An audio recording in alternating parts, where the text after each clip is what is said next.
Hi! So today we're playing Pearl Girl Cafe Sweet Crumb Kisses. I don't know anything about this game necessarily, but we'll find out. I'm also accompanied by Miguel once again, so hope you enjoy his company as well as mine. Miguel, say hi to stream.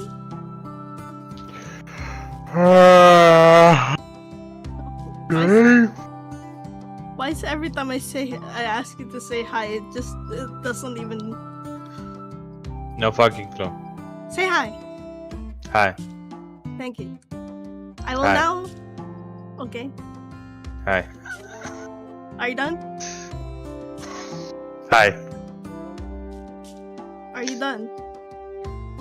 I was saying yes in Japanese. Hi. Are you done? Okay, fine. Don't let me have fun. Oh. Idiot. Are you ready? I'm not gonna play. I am. How can I be ready? I don't know. Fuck me if I know. Okay, I'm ready. You know what? I'm gonna get water. I'm not ready. Too late. I started. Yeah! Day 1. And some say Pearl Cliff was founded on when a giant mermaid gifted the first settlers an even gianter clamshell. But Wait a second. doesn't that raise more questions? Like, we all know mermaids store their shells. Are you not going to explain what this new one goes about? I don't know what it's about. I prefaced that at the start before I asked you to say hi.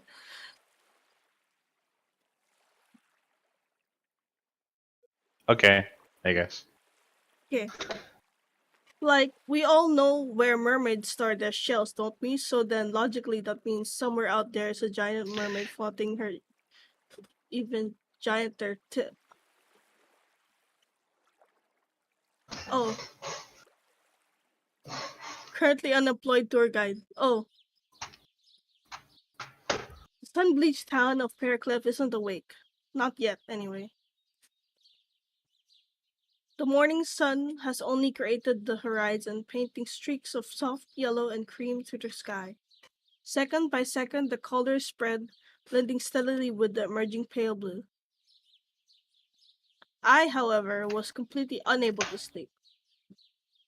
The primary reason stands stiff and stalwart before me in the form of a locked oak door to a small cafe I can finally say I'm the proud owner of. I slip the key into the lock, but no matter of twisting or wanton jiggling convinces the rusty tumbler pins to yield. Come on, you shiny, well-oiled, very hard-working little lock. You know you want to open.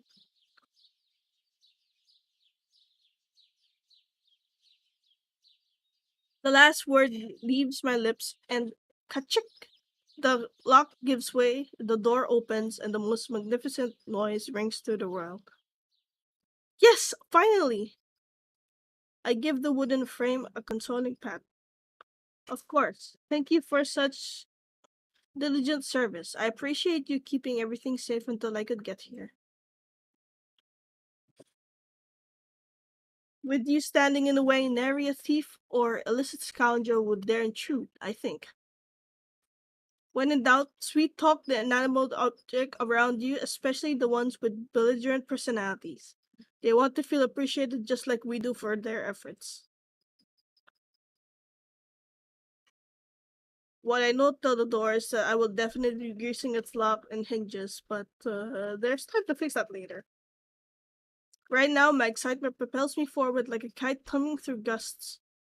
I all but tripped over my feet stepping through the door.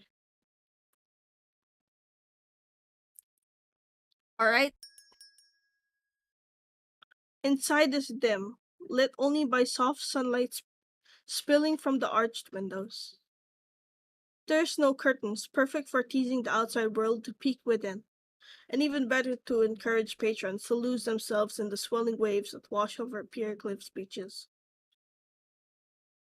The heart of the cafe, a magnificent ancient tree oak, stretches upwards and outwards, forming a lush and vibrant canopy overhead. With every gentle sway, the branches cast dappling dances of light and shadow over the hardwood floor. Remnant specks of dust glimmer among the foliage left behind by extraordinary days long forgotten and longer past, but still they happened. Now they've done their best to grow small and create space for what the present brings. The sight of it all fades my bristly nerves into strange serene peace. Tears prickle at my eyes. Oh goodness, I've never seen anything so beautiful. It's even more enchanting than the realtor described. So much charm and love emanating from every corner. I take a deep breath, my lungs fill with hope, my heart with joy. I've never imagined a new beginning could feel so magical. I flick on the lights and ignore the one in the front that clicks a few seconds longer than the others. There'll be time to fix that later too. Because right now, in this moment, there's only one thing that needs doing.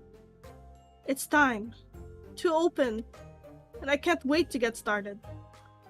So, step 1. Make sure there's enough food for everyone who takes time out of their day to stop by.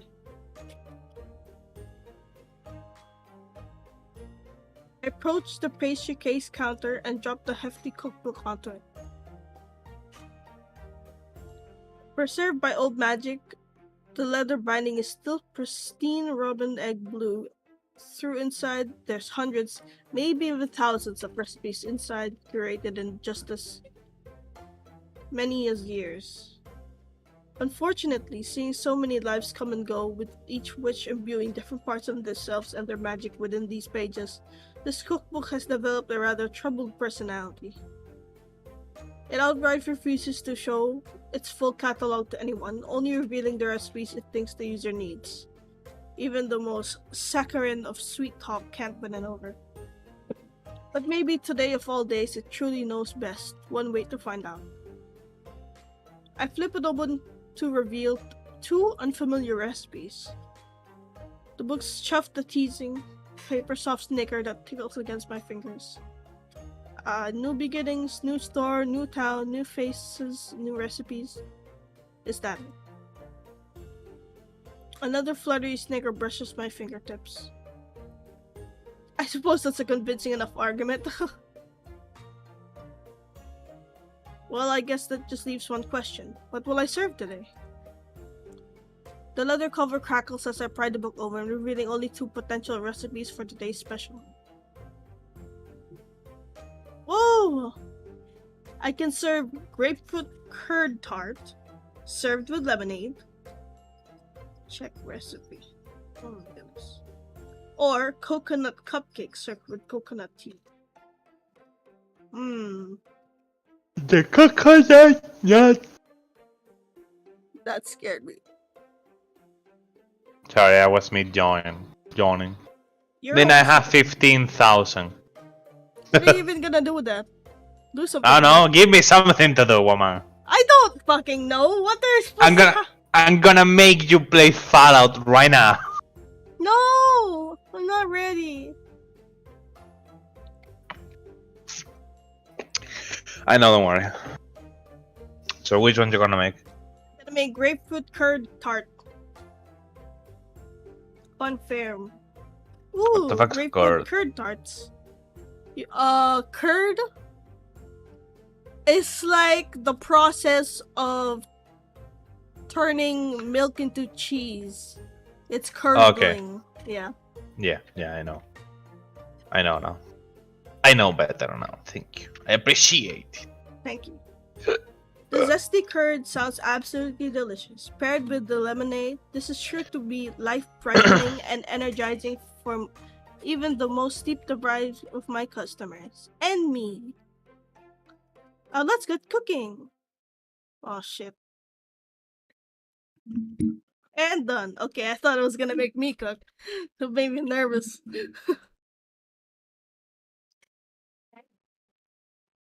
I don't know if it's the first day nerves or sapping too much of the current, but I've never felt so energized myself. In any case, I hope my first customer arrives soon. Oh! I never dreamed someone would enter instantaneously, but thank you, pastry goods. Either pastry goods or pastry gods. But pastry goods. Excited, I watched them wander in the shop as they studied the decor, wholly entranced by their soft gossamer beauty. Every moment is slow, precise. Hmm. But most noticeably, they look sad. Finally, they approach the counter, silver strands of hair brushing against their cheeks as they lean forward to inspect the pastry case. In their presence, the very air stills, even my own breathing slows. Every facet of their lithe frame is ethereal and delicate, like a soft fog flowing through the bay on the tails of the cold front. When finally it's wafted through every nook and cranny, condensed onto every house window, there's nothing but silence, stillness, peace. As I meet their eyes, paler than the stars, a shiver scuttles down my spine. It jolts me back to the present. Right, first customer. A good impression is crucial. Idle admiration can wait. Hello! Welcome to Pearl Glow Cafe? Huh. Did my first customer just run away? Oh no, I must have startled him. Was I accidentally yelling? Or maybe my verse. Or maybe my voice was too shrill. Curse these hearts and all the on this unbridled energy they bestowed upon me. I guess now I know they work. But should I chase after the person? Yes. Do it. I already did. I already said yes. Good. Right. There's no time to delay. He can't have gone far, so won't be gone long. I'll just give him free samples and apologize. I box up a dessert and dart from the store in dog pursuit. Sure enough, I catch right up to him before he rounds the street corner. He turns as the same terrified look from earlier fills his eyes once more. Excuse me, pardon, sorry to bother you, but allow me to apologize. I didn't mean to startle you. I sheepishly hold the box out to him. Here, this is for you. It's a grapefruit curd tart made with a lemon poppy seed crust. It's great for energy, so if you feel tired, eating this will give you a powerful boost to see things through. Oh no! I just realized I forgot the drink that goes with it, sugar snaps. Well, if you ever feel like coming back to the shop, your next treat will be on me to make up for all the inconveniences I seem to keep causing you today. His expression, bewildered all throughout my bungled attempt at apology, finally softens. He stretches out his hand, quizzically takes hold of the box. Then, with a silent nod of goodbye, he turns and continues back his way. Well, with that taken care of, I guess I'd better head back to the shop. Reinvigorated at having smoothed things over with my first customer, I returned to the shop, only to be greeted by a man, broad-backed and looming over the pastry case, unaware of my entry. Before me, his shoulders stretched like a horizon. His crushed red hair trickles against the nape of his neck as he stretches, rolling his head from side to side. How lucky to have another customer so soon. Unfortunately, as I approach closer, his tapping index finger and the scowl on his face become apparent. He taps a hearty beat against the counter, rhythmless and impatient. With a huff, he crosses his arms. Oh dear, I'm not getting a good feeling about this.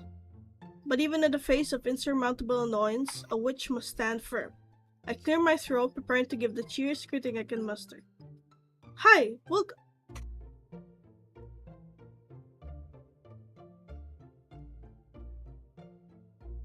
Look, I don't care if you're in a hurry. You ain't passing. Just shut it and get in line, buddy. Oh.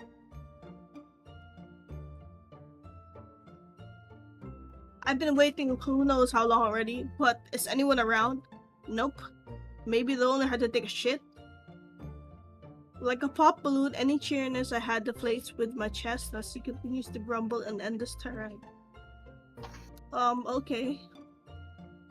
Bah, ground opening my ass, what a joke. They must think us they don't have to work hard, others don't have a job to get back to. No doubt this asshole's fresh from the mainland too, all soft-fingered and pigeon-toed, wearing their fancy silks. But they're just trying to make a quick buck off us before the hide get at home. I am so sorry for inconveniencing, sir. Truly. Huh? He turns, noticing me for the first time. Hey? Hello, welcome to the Pro Glow Cafe. Thanks? So, you from around here? No, I'm the, asshole fresh from the mainland. Wait, you're the owner of this cafe? Yes? Seriously? Yes? Shit. And then for a Why does he look so hot? Damn.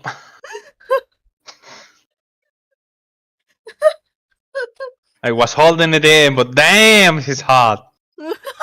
But he's also a piece of shit, apparently. It's not his fault. He seems to have a hard time with jobs and shit. Oh, okay. He said he's in a rush to do his work, so I kind of understand it. You know, time, what's the word? Management No, time, limits. time limited, yeah. Yeah. Then for a second time in one day, my customer leaves without a world of explanation. He rushes past me, almost tearing the door from his hinges in his hurry to get far away from me as possible. Oh, wow. However, rather than darting down the street like my other customer, he merely stops on the other side of the door.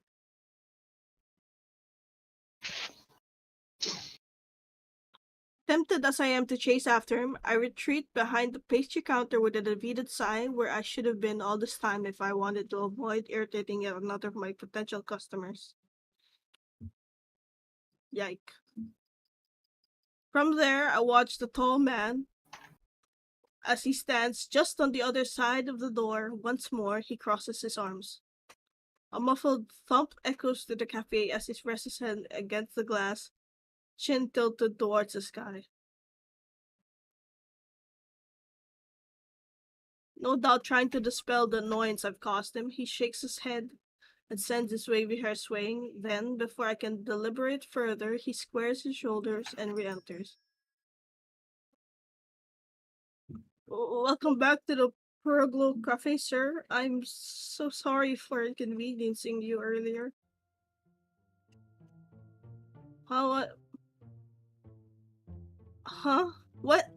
Wait, why are you apologizing? I'm the jerk with the big mouth, so... I'm sorry, I shouldn't have said what I did. It's your opening day, right? So, of course you're going to be busy, not like I'm your only customer. Well, I mean, as far as I can tell, I'm your only customer, but you know what? Never mind. Not important. For all I know, you saw someone needing help and you rushed to their aid. You're obviously beautiful. What I mean is you're obviously a compassionate and caring woman.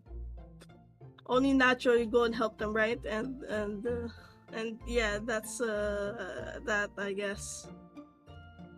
Today's lesson: don't be an impatient asshole. Yep. He sniffs, short and sharp, and then scratches idly at his nose. Anyway, I'm Graham Reed. Sorry you got stuck with me as your piss poor welcoming committee, miss. Oh, Juniper Brooks, it's a pleasure to meet you, Mr. Reed. Cute. Pardon? Nothing, it's just a sneeze, so... It's just a sneeze.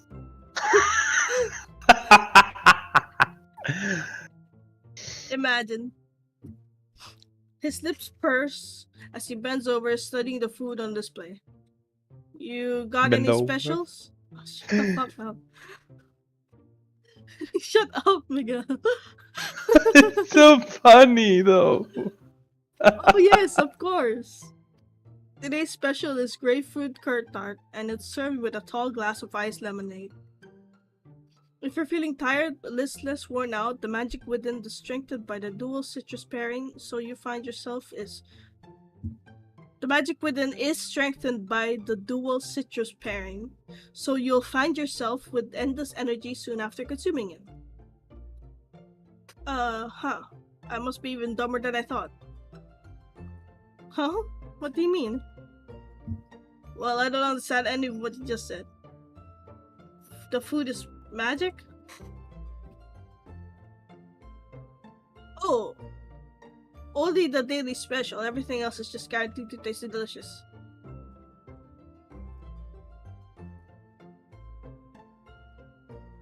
Huh. I don't know why I assumed that the line on your sign out front about magical pastries was some sort of shady advertising scheme. Guess that says a lot about me. So, why do you only have one magic thing a day? That's just a limit of my current abilities, unfortunately. Ideally, everything I would serve would be magically enchanted so I can meet the needs of anyone who enters the cafe looking for a certain effect. But with my current skill set, it's easier to ensure that the magical effect is evenly distributed when I work in a small batch quantities. I wouldn't want anyone to accidentally perish because they ate an improperly balanced banana muffin and wound up overstimulating their conscious mind by remember every tiny thing they've ever forgotten in their entire life, you know? That sounds so fucking ominous.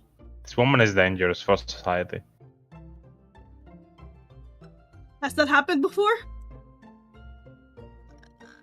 Not because of me. Anyway, moving on. God damn it. Right, well, anyway. So today's special is all citrus, huh? And you said it gives someone energy?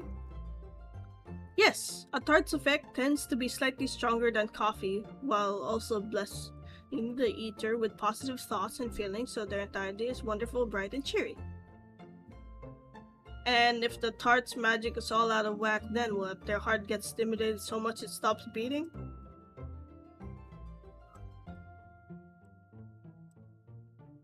Really? Well, the potential does exist, but because of the precautions I take in the creation process, the risks are extremely mitigated. Rest assured. Someone would need to consume half a dozen of these in one sitting to experience such issues like that. And adverse magical effects aside, I would caution against eating that many sweets at one time unless you want an unset stomach. He grumbles, or was that a pleasantly gruff noise a laugh? Guess I'll take one. How much? How about free? Especially after, well, earlier's mishap.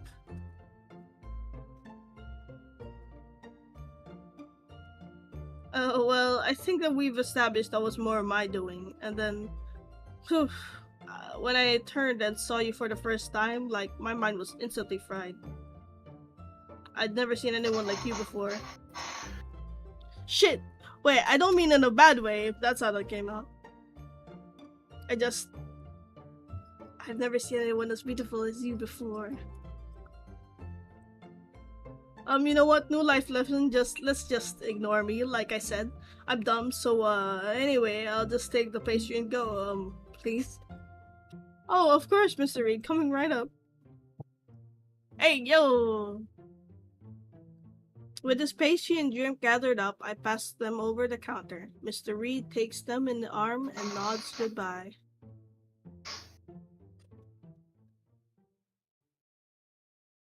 As he leaves, I think I catch a soft smile of satisfaction spreading across his lips with every step. As soon as the door tinks gently behind him, I erupt into giggles. What a handsome and strange man. My exchange with Mr. Reed did not start well, but I think it's safe to say it ended well. I might even so bold as to say he'll return again.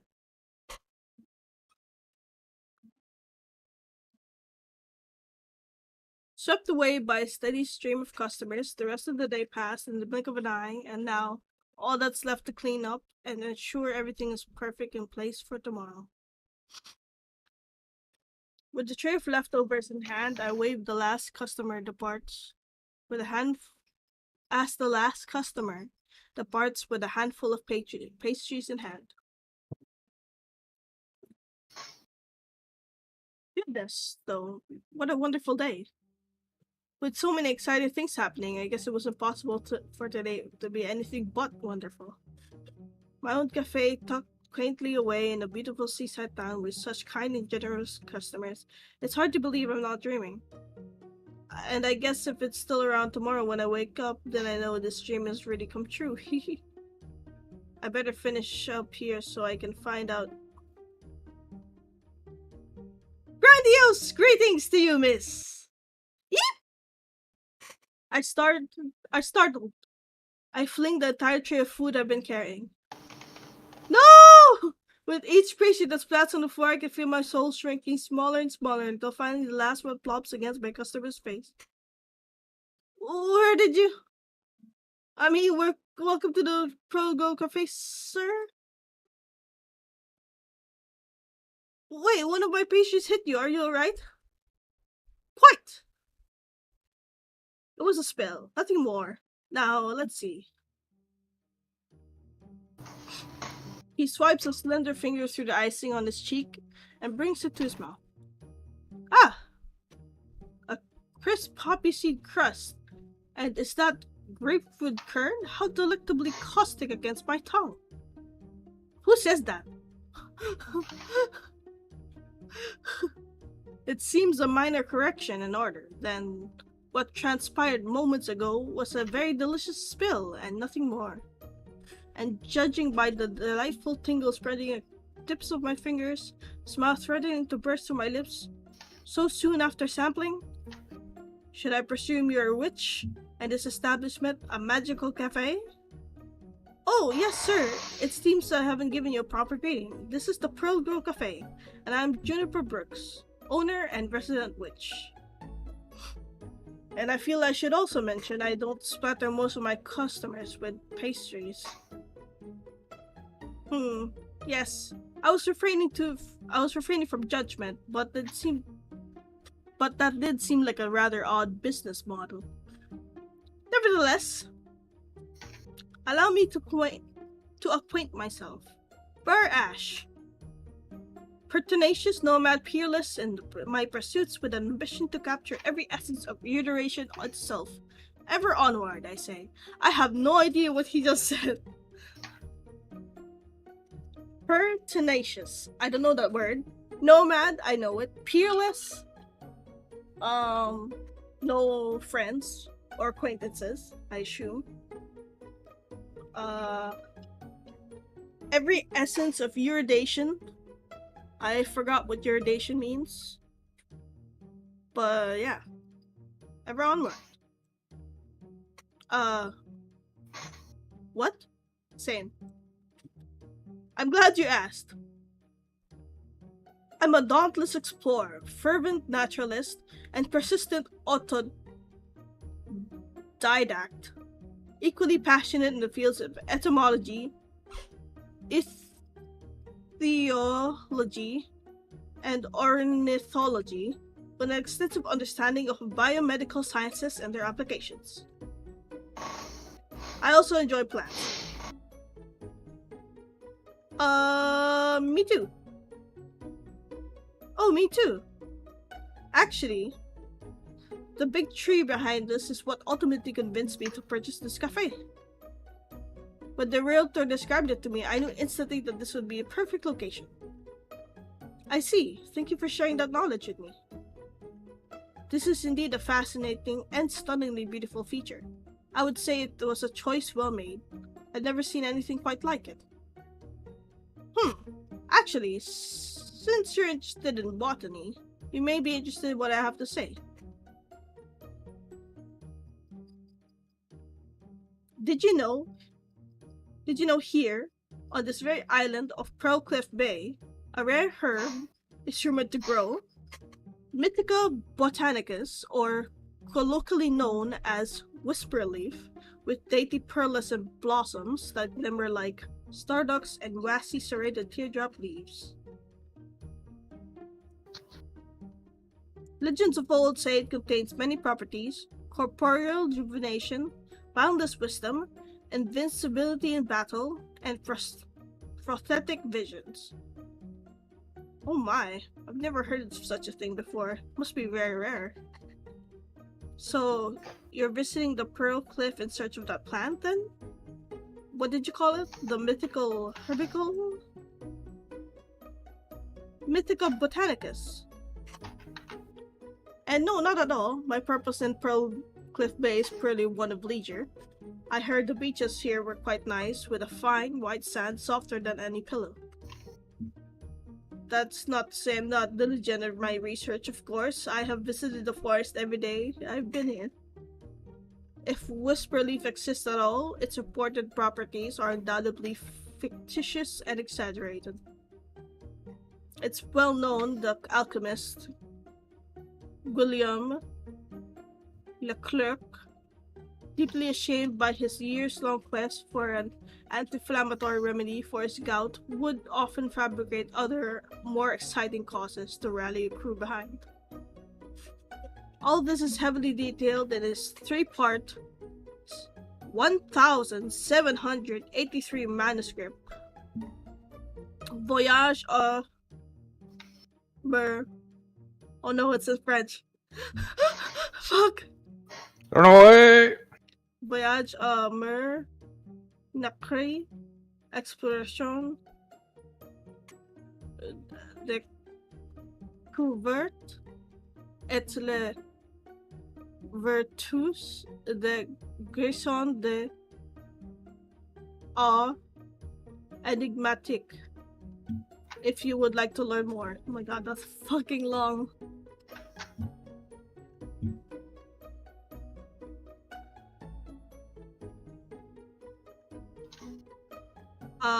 I can translate it very vaguely.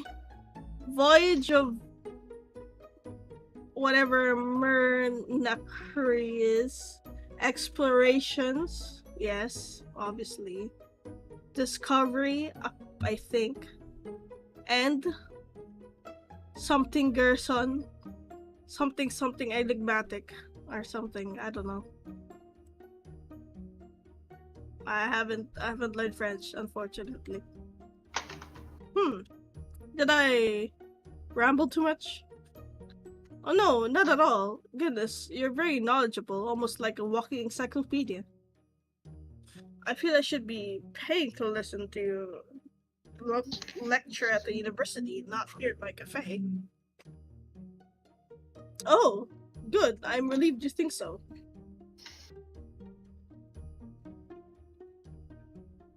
I would be more than happy to answer any questions you may have.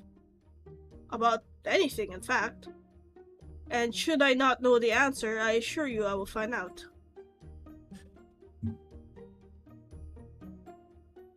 Well, I must confess, I'm still a little confused. So you're like a scientist?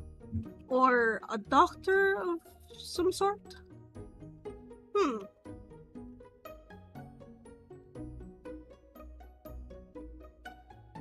You seem astute in your judgment, so whatever title you think fits me best, that I will happily answer to it, Miss Brooks. Then let me officially welcome you to the Progo Cafe, Dr. Ash.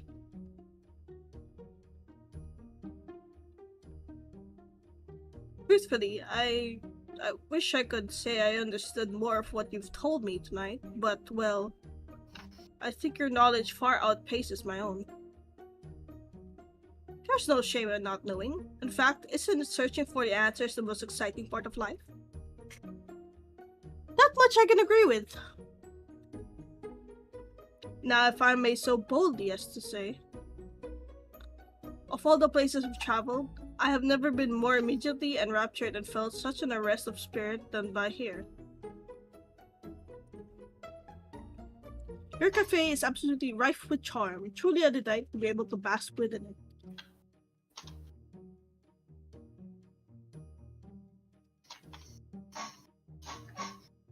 He stretches his hand towards me, a few chips of dried mud crack and sift. Oh, a few chips of dried mud crack and sift to the floor. Immediately, he retracts his hand. Well, oh dear. It seems I may have inadvertently brought some of the forest floor along with me after yesterday's excursion. Apologies. Too distracted by the flying pastry mishap of earlier, it's now that I truly get a hard look at the man before me. He's charming, inquisitive, intelligent, and certainly sharply dressed, but more than that, from head to toe, from boot to fingerless glove to hat, dirt clings to every inch of Dr. Ash. Every inch. For a moment, a small part of me wonders if he's secretly a mud golem, recently given birth by a swamp and twig. At his feet, a trail of dirt, leaves, and twig begins, leading directly behind the front counter through the kitchen doors out of view. Dr. Ash? Miss Brooks? Did you come from the kitchen? Yes, I believe so. See. And just how long have you been there, within this shop? Oh. What is this current time? A little past 7 at night? That late? Goodness! Well, let me see. I shall start from the beginning.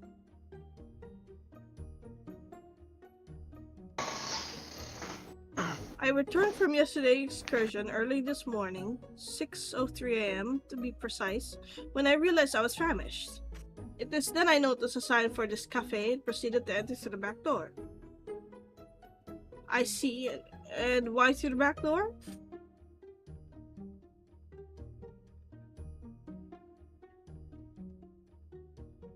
Well, the front one was locked, which I believe to be an oversight given that the sign was out front read 6 to 4 every day.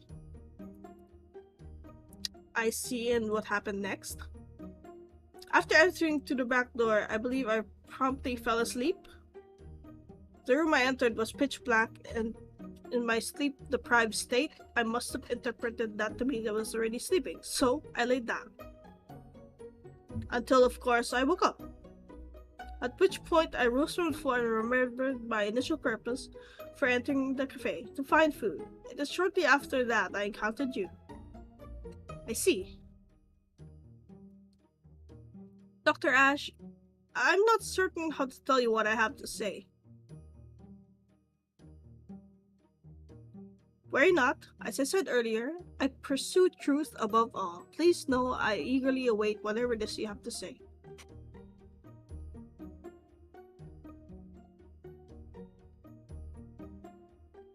Then you should know that the door you entered led to the storage room and should have been locked, an oversight on my end, so I think I should take responsibility to some degree, but well...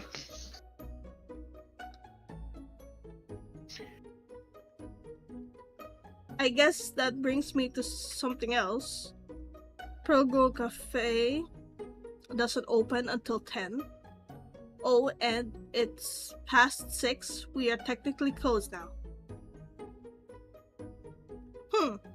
The problem at hand is becoming clear. I don't want to presume, but I think you may have read the R's for the tailor next door, Madame Griffey's shop, perhaps? So, if I understand correctly, you're telling me that in my sleep-deprived state, I read the wrong shop hours, broke into your store, and then proceeded to take over a 12-hour nap? And that by appearing That's you, Nina. Hold up. 12-hour nap. No. I don't know what you're talking about. Hold on. I need a drink. Yeah, wait. Stop. Don't drink. Why? What did I do? Drink now. Okay. I do need to know something too. You're telling me this woman have had, not in the kitchen, because I thought it was in the kitchen, on her fucking storeroom, which, as I assume, she stores shit. She had a dude laying down in the floor for 12 hours and she didn't notice. Yeah, that's what I was thinking. She's fucking blind. Maybe the storeroom is big. Yeah? I said, maybe the storeroom is big. Well, I mean, he was supposedly next to the back door. I don't know, man. But in the end, this woman is selling to the public sweets that may or may not kill them if they are prepared wrong, and she's blind as fuck. She's a danger to society already. She shouldn't have graduated of whatever the fuck which university she graduated from. I don't know, man. Anyway. Yeah, go ahead. And that by appearing unexpectedly behind you in a manner which I did, I caused you to fling entire tray of pastries and thus your potential profits to the ground? Yes, Dr. Ash. I think that about sums it up. Oh dear. I'm so terribly sorry, Miss Brooks. Truly repentant. You would be well within your rights to bar me from the premises. I would hold no ill will should you see fit to make such a decision. Come now, there's no need to fret. I'm sure this sort of thing happens all the time. Especially to new businesses still working out their door locking processes. No, Miss Brooks, you're being too kind. Until I've atoned for my improper behavior, I cannot rest. There must be some way for me to make this up to you. You can pay her. Well, since you're here, could you consider making a purchase? If you passed out without eating early, then you must still be hungry.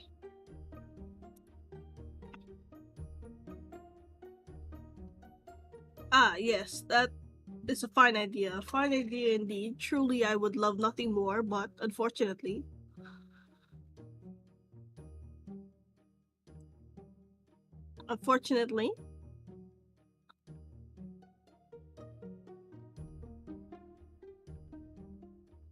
You see, Miss Brooks, it was not my intention to deceive you, but there's a slightest of problems in making your idea, a fine idea, I assure you, come true. Some may even consider this problem an insurmountable barrier to success. Dr. Ash. He doesn't have any money. How could you tell? I don't know. I'm in the kitchen, so I don't even know what the fuck's happening. Your first instinct will be a negative one, but I implore you to try and understand.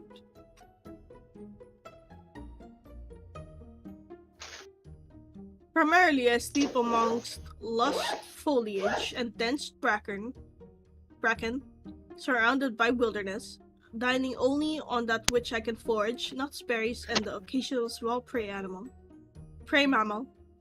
Dr. Ash. He's a hobo. Well, An educated hobo. Well, you see, it's a fine, nutritious diet, but also a free diet. So, you have no money. So, I have no money.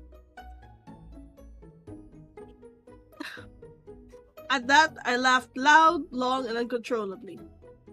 Giggles tumble from me, stronger as the doctor's expression shifts from one of worry to confusion. Even tears spring to my eyes. It takes a good minute before I'm able to compose myself, wiping my watery mirth away from the back of my palm. Miss Brooks, is now when you expel me from your store, possibly even report me to law enforcement for being public nuisance? The worried look in his eye, like a rabbit caught between a trap and a fox, dispels any further thoughts of laughter. What? No, of course not. I'm sorry, I didn't mean to offend you. It's just you're so full of surprises, Dr. Ash. One right after the other, it seems. You're quite unlike I've ever met. Now, wait right here. I'll be right back. Swiftly, I duck into the kitchen and box up several leftover pastries.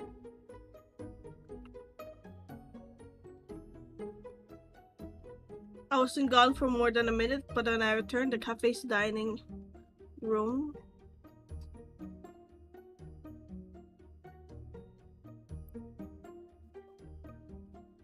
shit, my brain's lagging, hold up.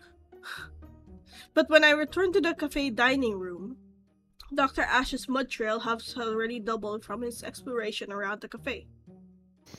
He spots me and with energy reminiscent of a young pup bounds over to my side, taking keen interest in the pastry box in my hands. You return with tarts? They're leftovers from today. Ah, you are heading home for the night, and those fine delicacies are coming with you, I presume. No, these are for you. What kind of cafe owner would I be if I left someone hungry? Gingerly, he takes the box in hand. Really? For me, Miss Brooks? You truly mean that? You're not just teasing me? What? Have I given you the impression that I'm a kind person? Although I suppose I did laugh at you earlier when you confessed your financial plight, so maybe I really am that kind of person. Are you okay, Miguel?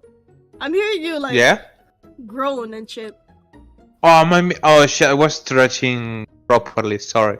I thought that was muted, what the fuck? I was like, what was this? What's with the moaning and grunting? Jesus. Sorry. My body was like hard and shit, and I was stretching, properly stretching. Oh, okay. Sorry. It's alright. Oh dear, my mother would be so disappointed in me. No. Apologies, Miss Brooks, that's not what I intended, but are you sure? Surely this is too much kindness to be shown to a complete stranger. Well, you shared your knowledge with me earlier, so now it's my turn to share what I have with you. After all, food's whole purpose is to be eaten, right? So think of it as a trade. Also, maybe you could help clean up this mess? Mysteriously, it seems to keep growing. Sheepishly, he turns to serve in the mud and spilled pastries before rounding back to me with an resolute nod. His eyes set with more determination than ever before. First I clean, then I savor every bite. And so, Pearl-Growth-Fay's first date came to a close. Not long after bidding farewell to Dr. Ash for the night, I headed home. Also after ensuring the storage room door was locked, of course. I never felt such an overwhelming exhaustion before. My bed greeted me immediately, and sleep soon after. That night, my dreams were sweetened by mysterious, strange, and charming people I had met. I moved to Pearl Cliff hoping to discover a recipe all on my own, one that I'll be able to add into the family cookbook. Not once did I imagine my new life would be filled with so many beautiful people. Whatever is in the water here is truly something remarkable. I wonder if I could bottle and sell that too.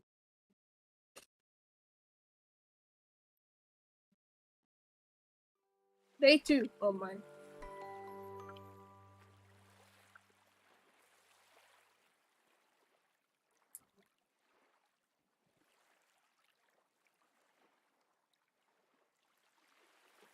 That was just day one.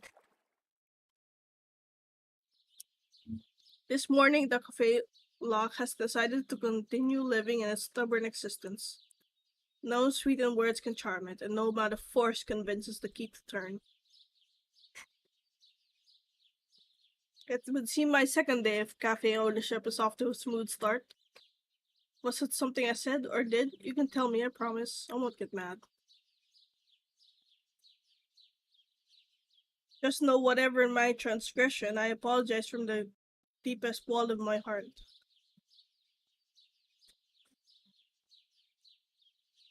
My voice has almost turned hoarse from begging, and my knees ache from crouching before the door, trying to peer through the keyhole. Please, please, please, if you would just do me this small kind of opening once more. Do I even want to know? Started as sir to see. I turned to see Mr. Reed, hair glimmering, glare, fuck, hair glimmering from the morning sun, and skin already glistening. Oh my goodness. It's early, with the rest of the street still bare of pedestrians, horses, and automobiles. But he seems to have a hard working morning already. Oh, Mr. Reed, good morning to you. I extend my hand for a proper greeting. There will be no mistake with my customers today. Hesitation creases his brow before he reaches his hand out and swallows mine. Though the skin of his palm is rough and callous, his grip is surprisingly delicate. Morning. Our hands fall to our sides. Slowly, a knowing smile lifts his cheek as his glaze flicks between me and the door. So, having a lover's spat with your door?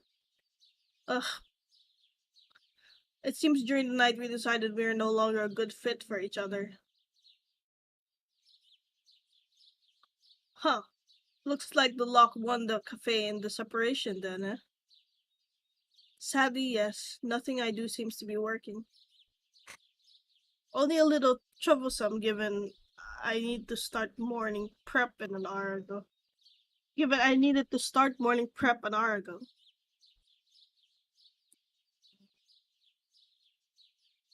And then get this, the back door can only be unlocked from inside.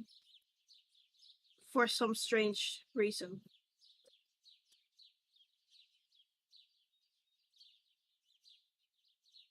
Which, thinking back to certain events from last night, explains why the previous owner opted to leave it unlocked. What happened last night? A very odd encounter I'm not sure I have the words to explain. And I mean that literally. There were many, many words being thrown around I still need to look up in a dictionary. There's that grumble laugh again, deep and bassy. Well, he pauses, one hand scratching the back of his neck as he picks through his next words carefully. I could take a look. I mean, if if you want, that is. I'm pretty good with my hands. Oh, since you're offering. Well, since you're offering, how could I possibly refuse? Good. It'll give me a chance to make up for yesterday. I'll be right back. Gotta go fetch my tools. With a wave, he scampers off around the street corner. He returns shortly, a tattered, dusty canvas bag in hand, with a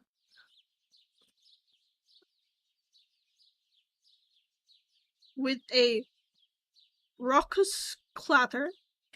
He drops it to the ground and then sets to work. Meanwhile, I stand awkwardly behind him. The only sound between us is the lock clicking beneath his tinkering hands. Mr. Reed's the first to speak. So, how'd the rest of your first day go? Meet anyone interesting? Well, I guess I met Dr. Ash last night, and he is definitely what I would classify as interesting. Hmm.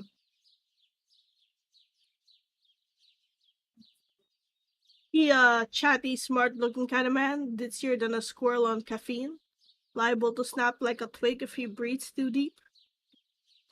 Yes, that certainly sounds like Dr. Ash, alright. Yeah, let me guess. He's the source of last night's events. Sounds like you know him quite well.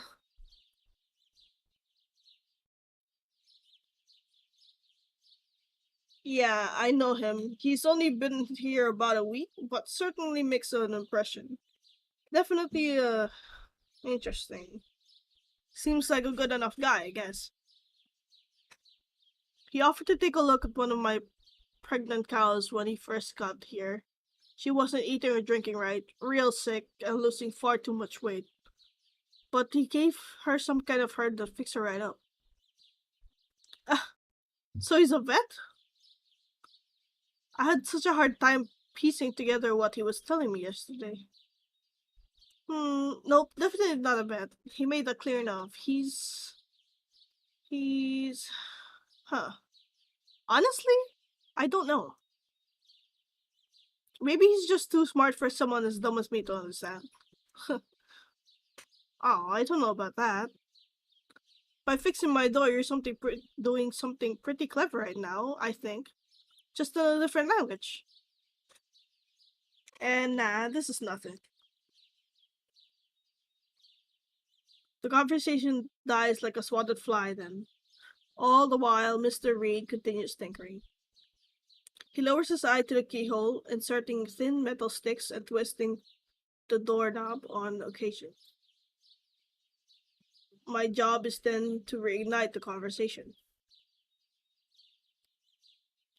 I sort back through everything we've spoken so far about, searching for something to latch onto. So you work on a farm? Own it, I guess. Took over a few years back, and then my pa got too sick to work. Oh no, how he's doing now? He's fine. Still too frail to run things, but he certainly nags like it's a full-time job. You must stay pretty busy then. Yeah, busy is one word for it. Exhausting is another, but it is what it is, I guess. Our bodies all give out one day or another.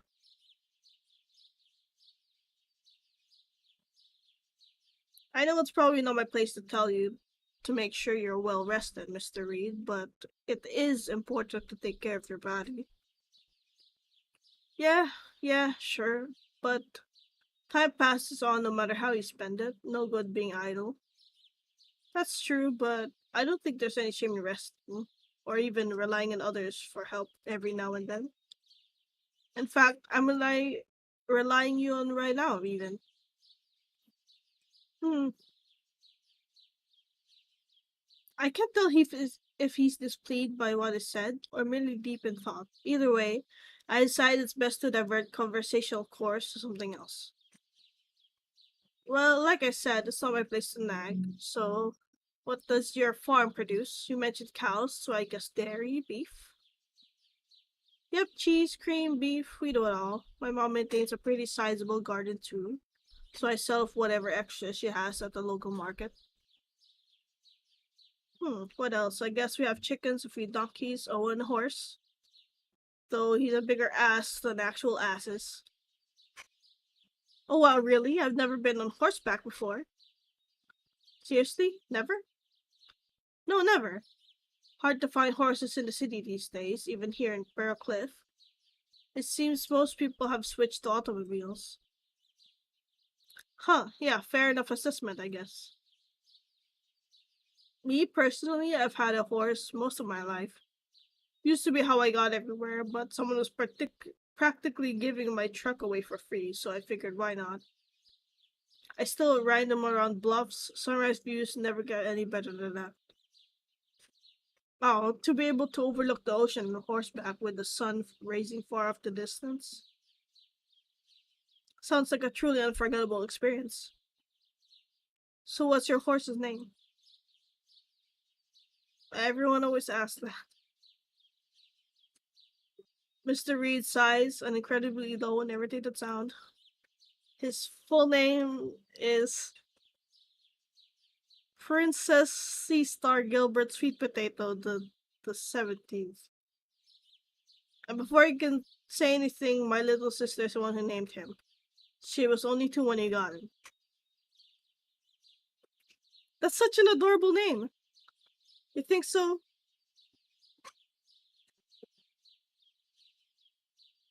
Well, feel free to just call him Gilbert. That's what I do. Though when he's aggravating me, sometimes I call him baked potato, then threaten to throw him in the oven. Anyway, don't let his name fool you. He's old, nasty thing now. Always in a sour mood. Worse than a barrel of piss and vinegar. Right now, we got a few peach trees at the edge of our field flowering, and he's obsessed with them. Spends all that afternoon eating every single peach. If you want any of ourselves, you gotta trick him into the stall with a trail of sugar cubes, or he tries chopping us to bits.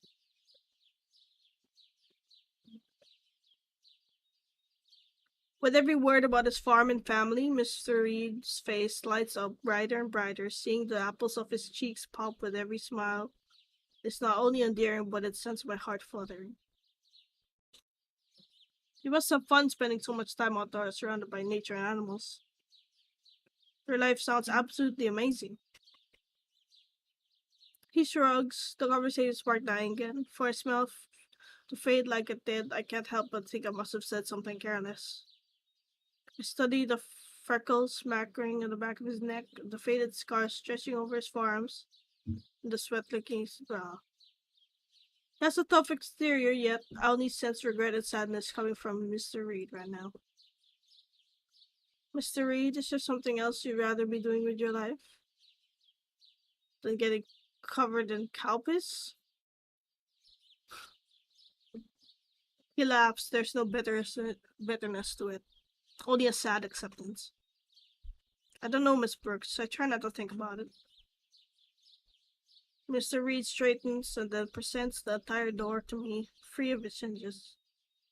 Well, anyway, here's your door. You're free to enter now. I see that.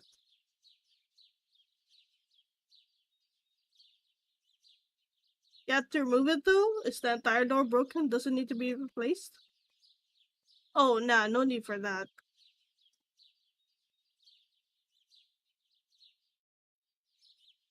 Can't prove it without taking the door apart completely, but I think the tumbler pins inside the lock are seized. Around here with all the rain and salt spray, it happens more than you think. Rust forms pretty quickly. I see. I never would have known that if not for you. Yeah, well, you probably could have kept trying to lock and eventually invite some luck trying to get a turn, but I don't know. Best solution I came up with was to remove the door from its hinges so you can at least get started with your work. Anyway, let's head on in. You have got more important stuff to do than listen to me jabber about doors. I stay close to his heel as he heads inside, door in tow.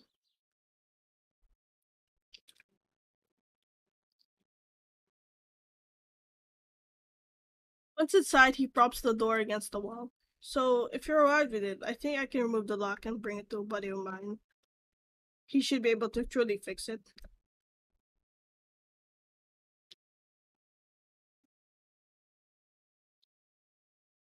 I could swing by again once he's done to reinstall it too, if that's not a problem. More like if it's not too much trouble for you. I really, really appreciate all your help, Mr. Reed. Graham. You could just call me Graham.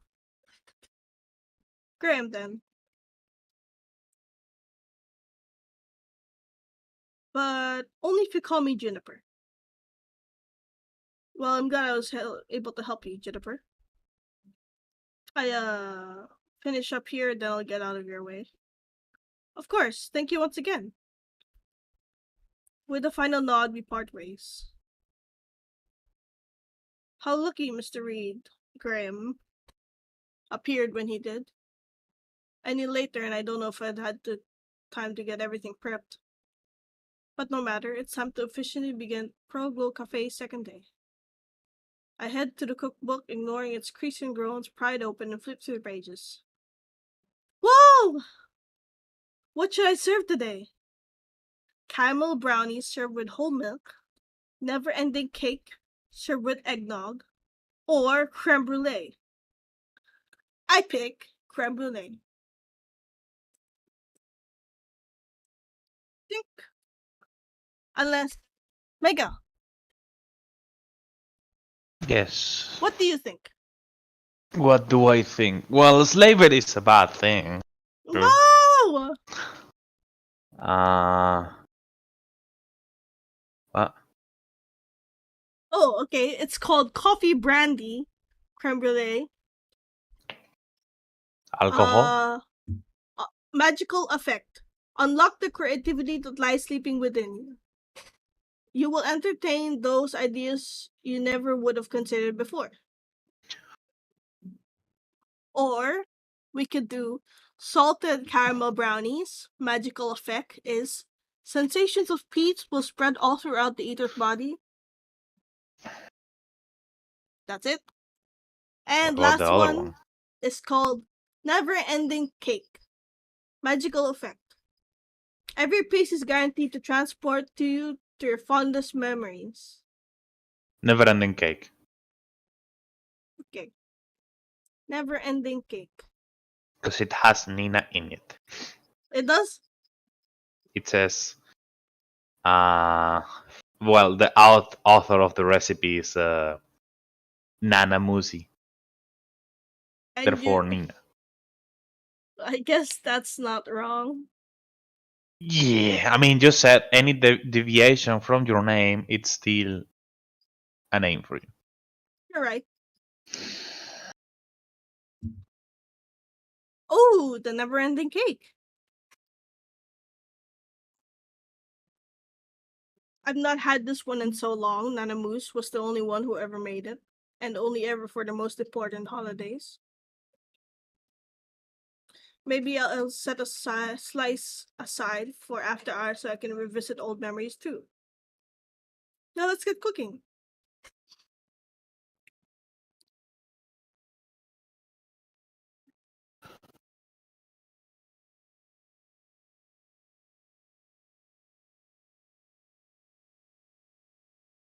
Oh, you redeemed drink. Luckily I was drinking when you did that. Should I drink again? I guess so.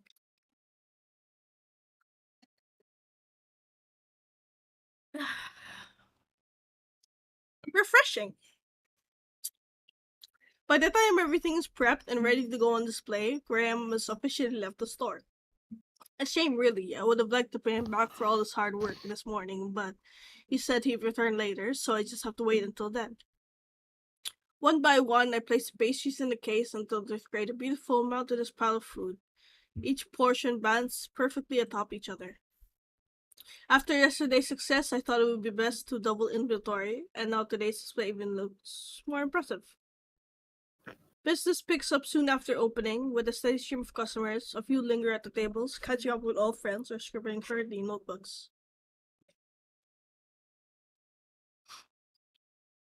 One by one, they all leave shortly before noon. Some promise to return, some slip silently away, but every single one leaves with a smile on their face, ready to continue on with their day.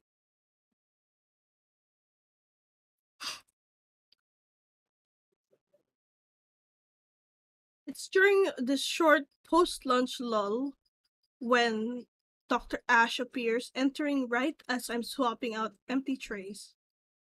Instinctively, I grip the tray tighter. I have no desire to clean up flung pastries again.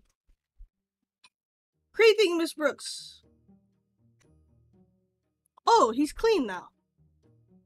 I don't see any muck or dirt or grime. At least I think so.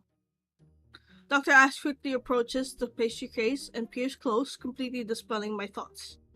Never ending cake, intriguing. His words tumble from his lips faster than I could piece them together. Oh my, Dr. Ash. Briar, please, call me Briar. Oh, alright. I'll ask you to call me Juniper then. So, Briar, you're rather high energy today, aren't you? Is everything... Wonderful, delightful, invigorated. And you? How are you? I blink once, twice. For me, Briar boosts from foot to foot, humming a small tune. Briar, are you certain you're alright? Of course. What could be wrong? Please don't take offense to this, but you seem a tad energized, spirited, overflowing with joy, brimming with vitality, passion, fervor, and motivated with a bountiful wit and charm. Perhaps all of the above. Briar, please, you must. Aha! Load up, you wish to know my thoughts on your tarts. Wait, please. They were marvelous, truly. I'd love to study the effects further. Briar! Miss Juniper!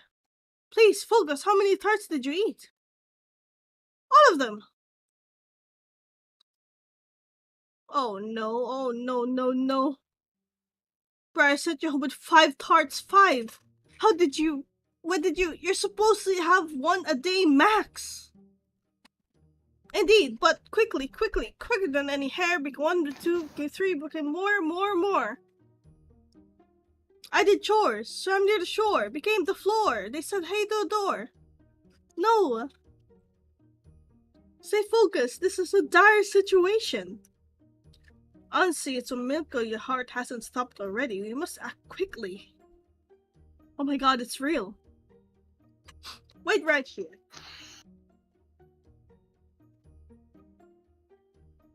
In search of a potential cure, I dart to the kitchen, I pull open drawers, and throw open a cabinet. Vials of dried herbs scatter to my feet, spilled floor fumes the air, cantaloupes roll, tomatoes splatter the floor as I search. But nothing, no sign of what I need anyway.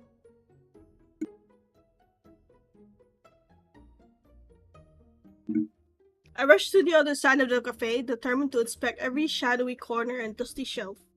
All the while Briar's words follow me, a flood rushing to my ears, completely incomprehensible and indecipherable. Whatever you need me, my body's yours, that would be...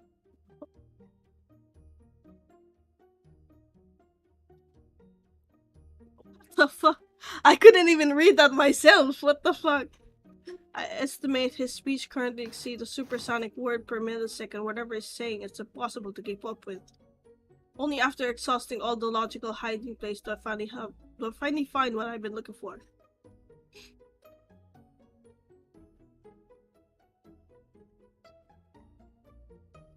It was hidden behind the door that Graham popped against the wall earlier, a sachet containing chamomile, magnolia bark, and valerian root, all known for their natural calming properties. It did slip off when he removed the doorknob. No matter, with this is a chance I can save Briar. I make a final dash to the kitchen, dump every last flower, twig, and mortar into pestle. With all the worries on nerves of which is about to lose your half-face operation permit on the second day, I grind until a thick, smudgy paste forms. And then I douse it with simmering water. I don't bother straining the tint cutter before siphoning it into a mug and swiftly rushing back to Briar's side. I press the cup into his hands. Here, quickly, drink this. Tea, ah! He guzzles the tea until nothing but drops remain. Our eyes never once leave his form as I count the times his fingers twitch until finally they still against the mug. Only then I allow myself to exhale. Goodness, Briar, I've never had such a fright. How are you feeling? Better? Is there anything else I can get you? Languidly, he blinks. He tilts his head upwards and meets my gaze. He opens his mouth, closes it. He lowers his head. Whatever thought he had remains unuttered. Briar, are you alright?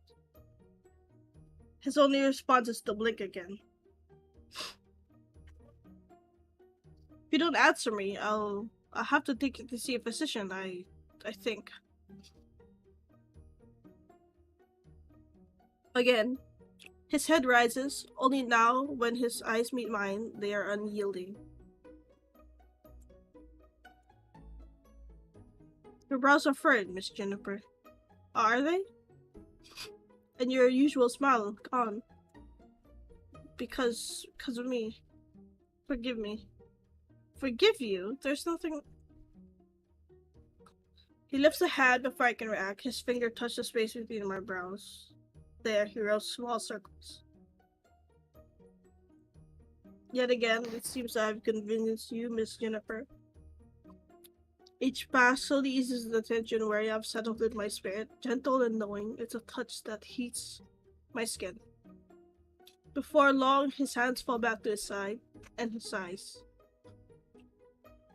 I'm sure you'll find me a little more than a nuisance. No, not at all. I was only worried for your health. I certainly could have handled the situation better. And I definitely should have been more clear about the danger of consuming multiple magic pastries. Honestly, I'm the one who should be apologizing to you. Are you certain you're feeling better now? Indeed, never better, but... What is someone like me to do when confronted by someone like you? Pardon, can you repeat that? No, it was nothing at all, Miss Juniper. Don't mind me. Then with shoulders slumped, he heads to a table and plops into a chair. There he rests his hands against his palm and mumbles quietly to himself.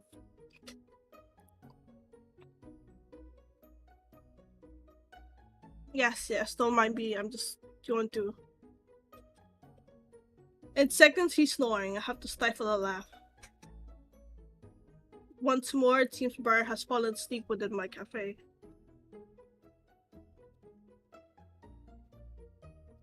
If he truly ate every single tart last night, it's unlikely he found a wink of sleep until now. Thank goodness he wandered into the cafe and not into the woods. After a little rest, he should feel more like his usual chipper self. I watched his sis rise, fall, and then rise again before continuing with my day, promising to check on him routinely. It is as I'm dusting the shelves, a cold front washes over me. I turn, startled to me, eyes paler than the sky. Oh my god! It's him! Oh, it's you! Apologies. Without the doorbell, I didn't hear you enter. Welcome back to the Pearl Cafe. Thank you so much for giving us another try. Can I introduce you in today's special? His head tilts delicately from side to side. First he blinks, then I blink, then he blinks again. And that's how we spend the next few seconds, silently blinking awkward back and forth to one another. Or maybe I could get you a sample? He nods. Great! They follow me to the pastry case. I reach in and pull out a thin sliver of cake. They extend their hand, and I drop it in. Today's special is known as a never-ending cake, because, well, it's normally one of the longest, most impressive cakes you'll ever see. Unfortunately, to serve it here, I end up having to go ahead and portion it out, so it probably doesn't look as impressive. But, well, anyway, it's made from moist, pillowy sponge cake and layers of pudding and custard, all covered with a silky chocolate ganache. Ooh. One bite will transport you to your fondest memories. The thick, creamy eggnog it's served with will also make you feel like you're being wrapped in a warm, fuzzy blanket. By bearing them together, you will immediately know how loved you are and will always be, no matter what happens in your life.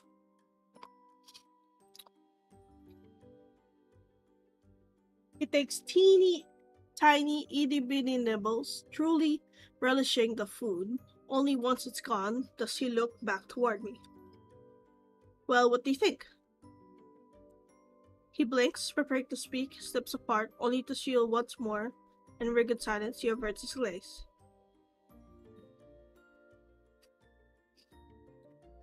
The apple of his throat bobs, and his eyes shift from one corner of the bakery to the next. One tugs at the fabric of his coat. Is he unable to speak, or maybe he's just very, very shy? Either way, I can talk enough for the both of us.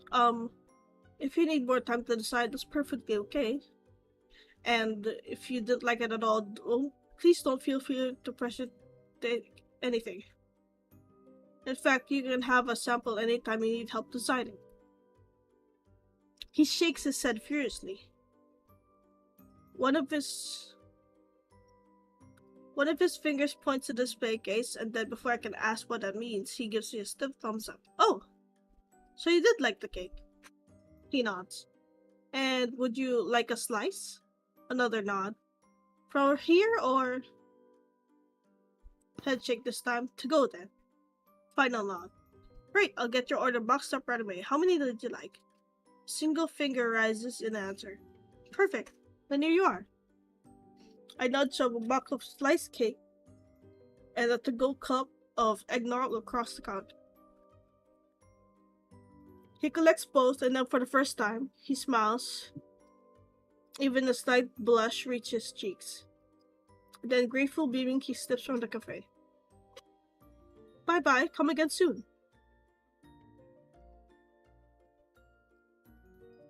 I'm sure it's just a trick of the light, but if anyone were to ask, I would swear he disappeared as soon as the sun touched his skin.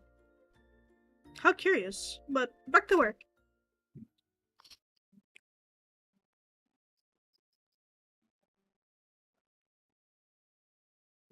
Before I could blink, the rest of the day passed before my eyes. The hours slip away in a whirlwind of bustling activity and left today feeling even busier than yesterday. Briar left shortly, before the sun set with a box of treats to go, after forcing him to promise he'd only eat one magical pastry a day, that is. At first, he deemed the treats unnecessary, insisting he didn't want to inconvenience me any further. He said he wouldn't have any issues foraging in the nearby forest, but when his mouth started watering, just looking at the cake, I knew I couldn't let him leave without a piece. Oh, I struggled there.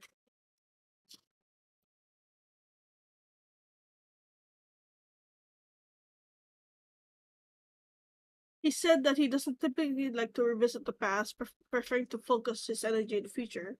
However, I think that was all for show because without saying anything else, he relented. It seems exceptions can always be made, especially as it pertains to food. In any case, I'm still so relieved he thought to stop by today, given the much magically addled state he was in. Things could have gone much, much worse. Thank goodness the day unfolded like it did.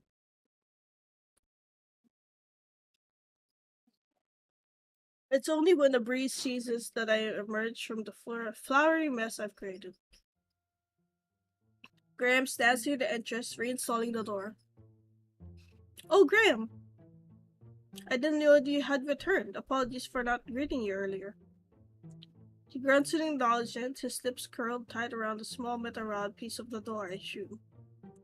Can I assist in any way? Another grunt, followed by a terse headshake. He slips the metal pin through the hinge barrel, and then, with a few twists from his screwdriver, the door is situated back where it belongs. He turns to face me. Nah, sorry, you're good. Was trying not to disturb you. Oh, please, distract me. I've spent all afternoon fighting with my cookbook. What? Never mind. Silly witch stuff. So was your friend able to repair the lock? Yep, he said he didn't even need to replace the lock. He just soaked it in some kind of rust remover. That's a relief. I really owe you now. Speaking of which, are you hungry? Let me get you something to eat. Sure, just got a few more screws to tighten. I'll be right over. I head to the pastry case and begin packing a bag of treats for him. As promised, Graham quickly finishes his repairs and joins me at the counter. Before too long, a satisfied smile begins lifting his cheeks. Alright, should be good as new. No rusty locks will stand in your way tomorrow. And if they dare try, I would give them the old Graham treatment. If that's the plan, make sure to knock them around a little too. Sometimes you gotta flex your muscles to show who's boss. He leans against the counter, and I become too aware of his flexing muscles. What the fuck? Yeah, that's definitely great, actionable advice about big, powerful muscles. And I will definitely be taking that to heart. Anyway, here.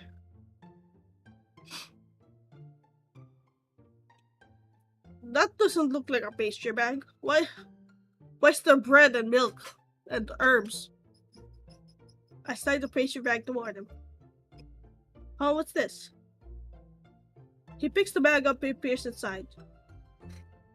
My treat to you, as we discussed earlier. What? No way this is all for me. It absolutely is, after pay you somehow. Thanks is how most people do it. Thanks isn't enough. Without you, I would most likely had to close or call a locksmith or something, but none of that matters because of you and all your help. So, take the food.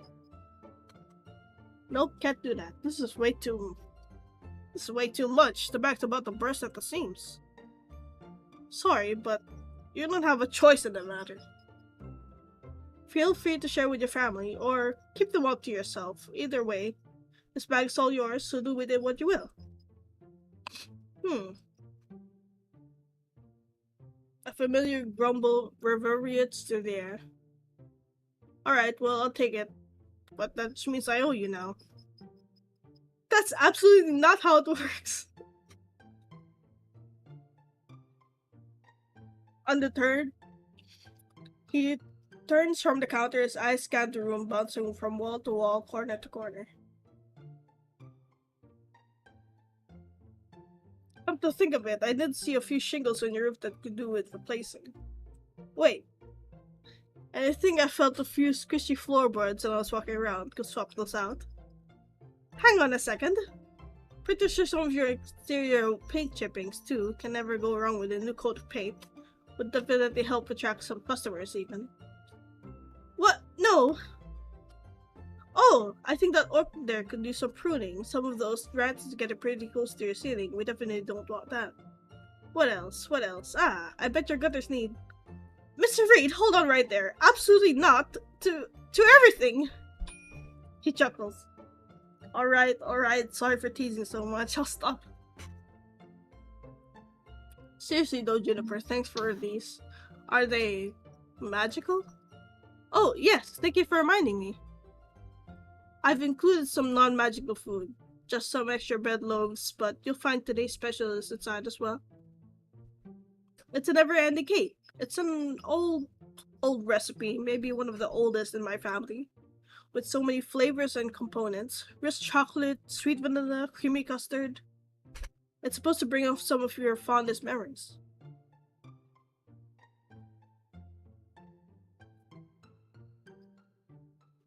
Well, it definitely smells and looks delicious. I look forward to trying it. I'll, let you know how I like it next time we meet. Please do, and if you're feeling generous enough to share with anyone, I'd love to hear their thoughts too.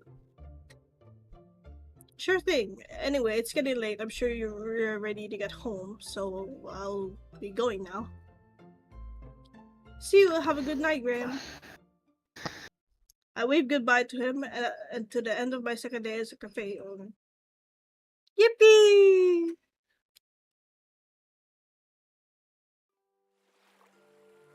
Day 3.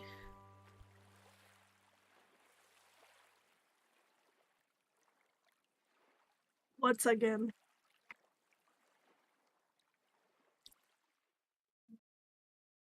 Night passes swiftly. Soft rays peek through the window curtains, staring me from my peaceful slumber. Nestled under a soft blanket, my body awakens gradually as I struggle to shed sleep lingers embrace. And yesterday's chaos, I'd all but forgot today is my scheduled day away from the cafe. Oh! As tempting as it is would be to operate the cafe 7 days a week, that sort of work would only lead to unending exhaustion. Do one thing long enough and no matter how much you love it, burnout will be waiting right around the corner. Ah, yes. I understand that. And that means there's no hurry to rise today. This morning is my own to cherish. Maybe I'll even return to sleep's beautiful embrace for a while more. Return to Sleepyhead Central. My eyes drift closed. Before long sleep creeps upon me. My dreams are chaotic mashup of events over the last few days. Thanks to the cafe, I've met so many new people. A few in particular have left a long-lasting impression upon me. I'm sure to some, the events of the past few days are forgettable. When compared to the extraordinary, overlooking beauty of the small moments, become all too easy. So because of that, I don't know what I would ever want to live a grand, world-changing adventure. I want to cling to the magic found in everyday occurrences, invisible to most, just waiting to be acknowledged. A smile shared with a strange, a kind word spoken, a fleeting interaction. They might seem inconsequential, but how far will their ripples stretch? Can the smile that evolve into laughter and shared stories? Can that smile evolve into laughter and shared stories? Can that kind word plant a seed for inspiration? Will that interaction blossom into a relationship that bridges the gaps between two hearts?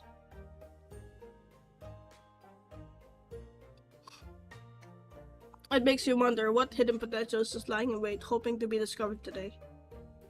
Perkup Bay had such a huge trade industry, and there are few places I've been looking forward to visiting on my day off. The Harbors District to check the market for unique specialized cookware from around the world and rare ingredients. The Historical District to visit the local museums. Oh my god. I need a drink. Did you drink earlier? Because No. this is the third one I sent you. Oh yeah. Yeah, the third one, I'm doing it right now. Okay, good. You're so fucking immersed, you don't even see the notification. So what? Immersed. Yeah. How's the game? It's slow. Slower than the second one? What's the second? I don't remember. Oh, was that the crazy one? No, the one before that. Between the sword dating and the crazy one. I didn't have a middle one. Yeah, you did. Didn't you have 4? No, but I didn't get to do it. What? I didn't get to do it. Wasn't there one that just went for like an hour and a half and there was still no dating?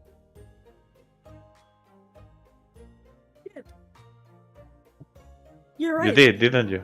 Yeah. That's why you don't remember it, because you didn't date anybody. Wait. Let me double check my. Cinderella, the one where you were a bitch. Oh!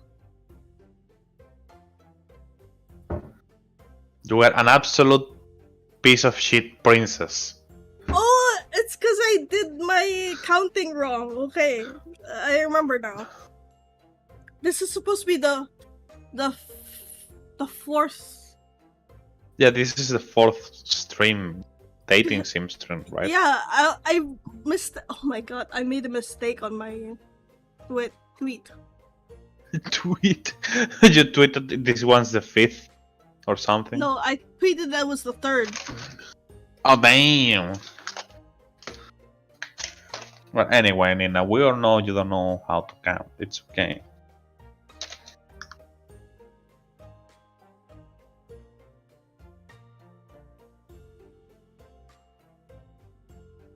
Whatever. I'll figure it out later.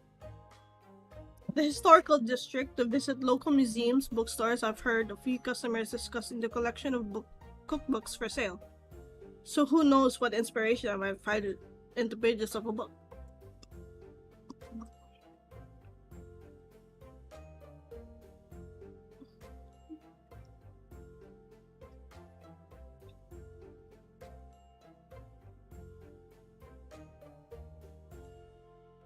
The park and recreation district to, well, visit the park and experience some Pearlcliff's renowned nature.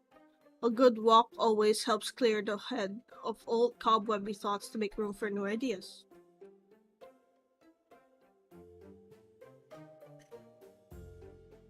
If all goes Wait, well, hopefully by the can end I of the ask day. something first?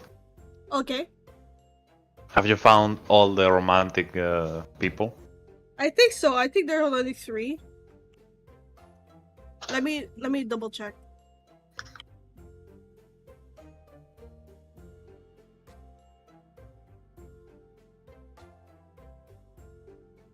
Yeah, there's only 3. Okay, which one are you going for then? The I know mysterious 2 one. of. No, I know 3 of them. I didn't saw the first one. The one that ran away, right? Yeah, What's his deal? I don't know, Okay, but that's I'm why going. he's mysterious. But I'm going after him. Why? He just ran away. Did he appear again? Yeah.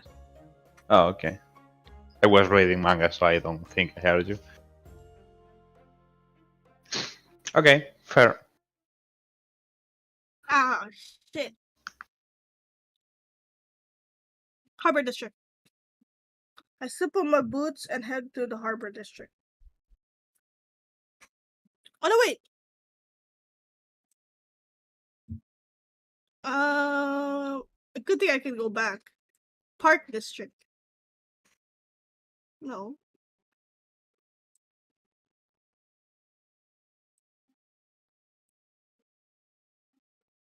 Okay, I guess I can't go there.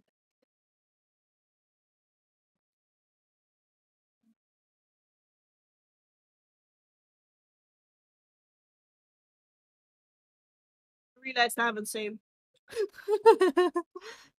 It's been an hour 30. The harbor market is, ignoring the pun, awash with activity. Who would have never thought Prokif would have such a large population? I wonder if most of them are visitors, tourists, and interim crew for many of the sailing vessels in the area. I wade through the thick crowds and weave between the streets and alleys. Finally came acquaint a farmer's market tucked in the shadow of an old castle. A few women and children stand before the booth, serving spices, wares. One foreign merchant motions towards me, a white diamond necklace glittering in hand.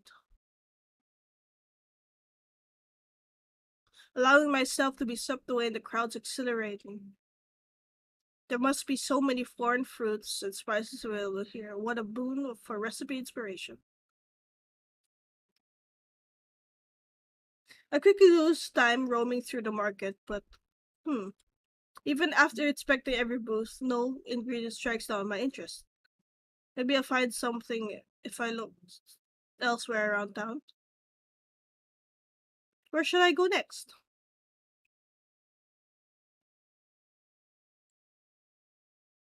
To the historical district. There's a unique piece that can only be found in places with great history. It's a feeling that nestles itself into the soul and reminds you all of that has come before and all that will come after. The passage of time is unstoppable and should be embraced with open arms. After all, it's only time do we learn to change. Only over time do we learn to change.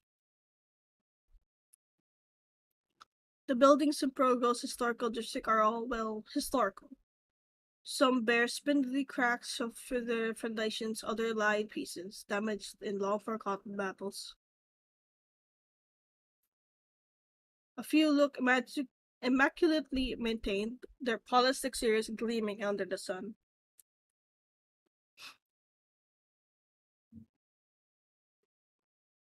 Before long, I spot a bookstore and step inside. Dusty, dimly lit, with scant customers, it's unlikely they'll have a collection of magical text here, but inspiration can be found anywhere. Besides, it's been ages since I purchased a new book for myself.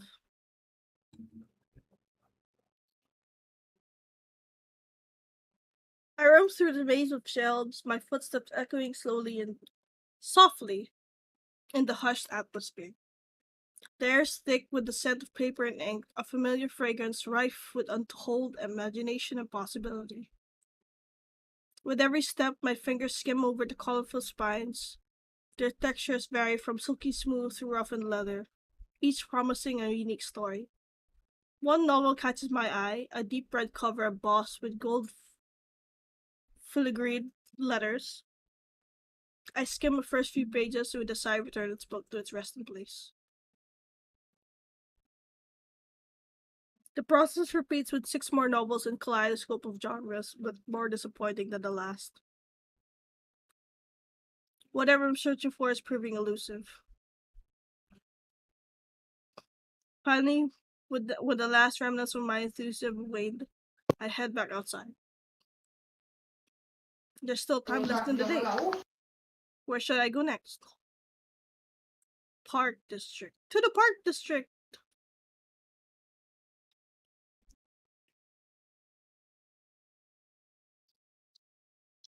Park is serene and picturesque, just like how I knew it would be. The sun beams warmly against my face, clouds pass lazily overhead. Besotted couples stroll down cobbled paths arm's length. Finally, I arrive at the edge of a small pond. It's there my feet slow to a stop. Oh! Sitting in the grass alone, save for the crows and gulls pecking at his feet, is a familiar mane of silver hair glittering in the sunlight. Wait, is that the dude? Yeah. I don't like him. You don't like him? No. Why? I don't fucking know. What the fuck? I don't like him. What, you Anyway. like the buff guy? Honestly, I don't like any of them. They is- look to be shoujo for me. What's Bishoujo? The anime at this manga this time for dudes, for girls.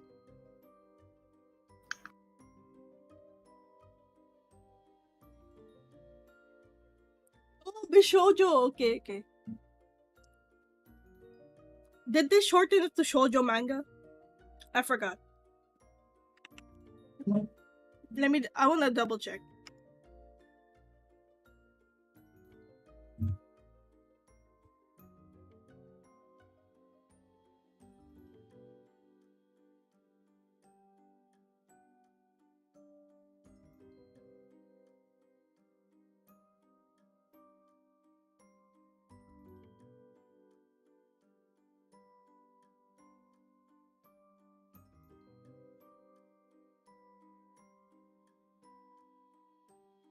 Bishoujo's wrong.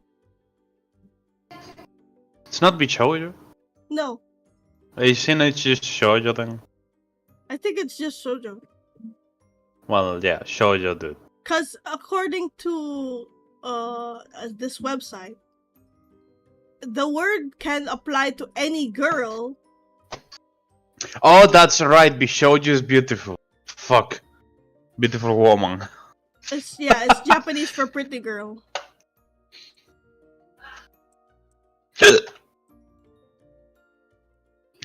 Fuck. Hiccup. So yeah, the dudes look to shoujo manga for me. Understandable.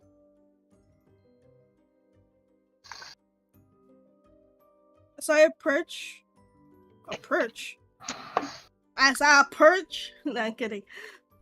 I am not gonna do that. As I approach, the birds squawk in fright and fly away. Hello there. They rise from the bench to a height so tall they eclipse the sun. Beautiful day, isn't it? A snow dot answered me, knowing our previous interactions have gone. This is where I anticipated our conversation ending. Oh. However, today must be truly my lucky day because I'm gifted with something even more, the sound of their voice. Yes, beautiful. Like you. Hey yo! Your spirit shines. I think my heart stopped. His soft smile, his words, his voice, hearing it now, it's softer than two clouds colliding. Gentle, slow, measured, but enchanting. Are you alright? Oh yes, apologies. You've caught me by surprise. I never heard you speak before. Yes. I thought I had forgotten. Forgotten how to speak? Yes. Much time has passed. Oh, well, I'm glad you remembered. Your voice is beautiful. Is it? It seems old habits die hard. We spend a few moments blinking at each other. While his eyes never leave my face, I let my gaze roam freely, studying every seam of his being and trying to figure out what feels so strange about him. I know there's something, but I can't pinpoint it. How did you remember? If that's alright to ask, of course. You. Me? You, Juniper, right? Coming from his lips, my name sounded like a magical spell. You blush. That is twice now. Why? It's just, even after all this time, I don't know your name. I don't know that I have one.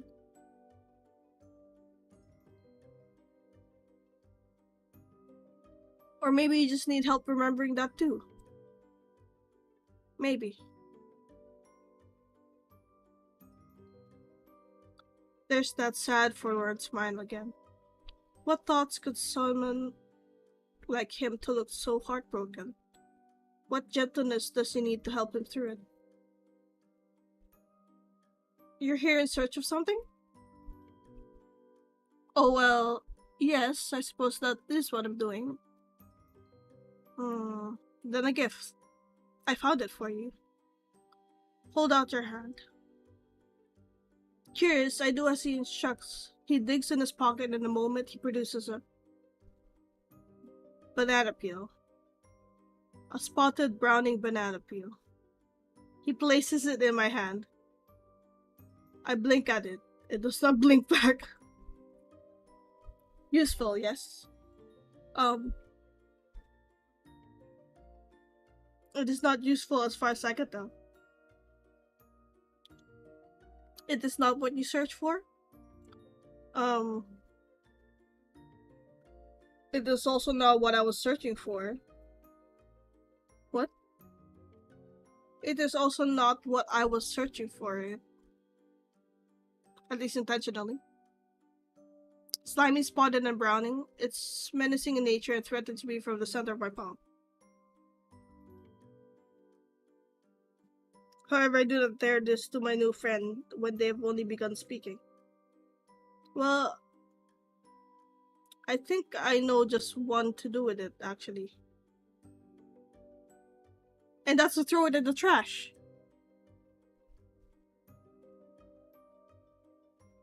I keep that thought to myself, thankfully so. The smile he gives me is now genuine. I will leave with it, then. Goodbye. And then he turns and walks away, leaving me standing in the middle of the park with an old banana peel in hand. Once he's out of sight, I sink towards the trash can and chuck it in. Only to be struck by a strange spark of inspiration. Bananas. Versatile, sweet, and creamy, and they're wonderful ingredients in so many dishes. Ooh.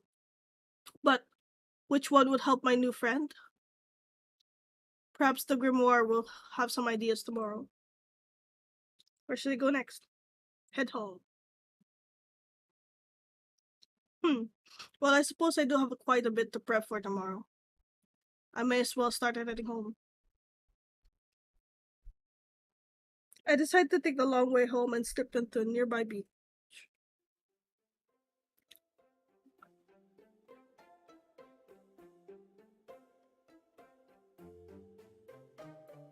The waves roll lazily over the sandbar as I meander along, lapping up my feet. When I moved here, I told myself I'd visit the beach daily. It's right down the street from my apartment. There's no good reason not to. And yet, this is the first time here. No matter how much I try to cherish the time I have, the days slip faster than I can reach for them, like most before me. It seems I'm destined to leave more things incomplete in this life than I would like. There's some things in my life I've always known I wanted to do. Leave my recipe in the grimoire, working on it, explore beyond my known horizons, achieve for the most part, and start a family of my own, even if it's just me and a street cat. I won't deny it though. The attention I've been getting from some of Cook's finest leaves me blushing when I fall asleep, and has me yearning for more in my dreams. Whoa! Oh, oh, what a problem to have. To be a 28-year-old blushing and troubled over thoughts of men rather than the business taxes I should be vexing over. Hey, yo!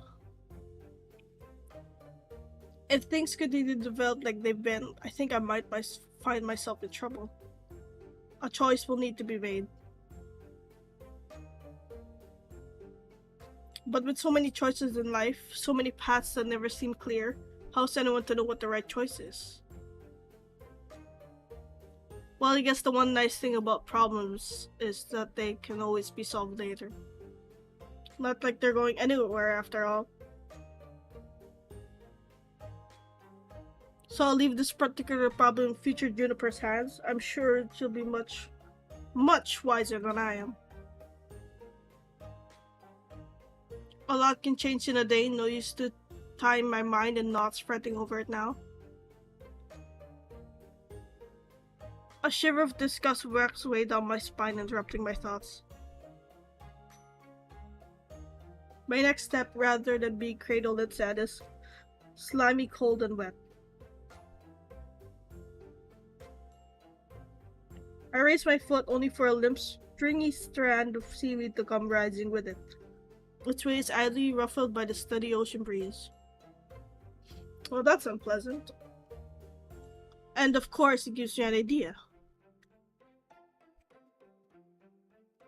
I wonder if I can forge some kelp. Then I can wash it, dehydrate it, and use it in all sorts of recipes.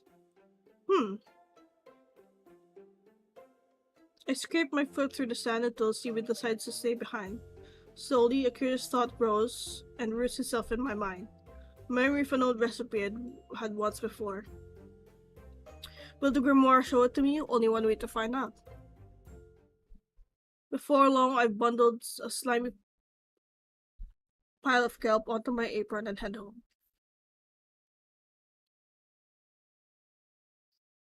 There, I finish the rest of my day's chores, have dinner, and climb into the bed, eager to see what tomorrow brings with it.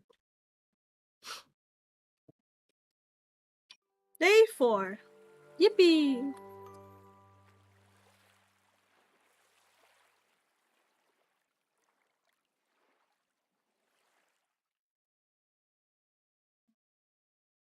Well,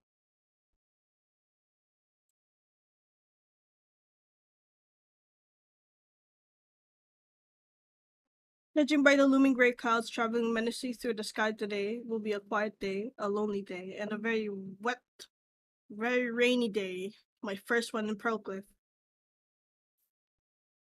The entire town seems content to stay indoors. Still, I need to prepare for a normal day of operations, so I head inside.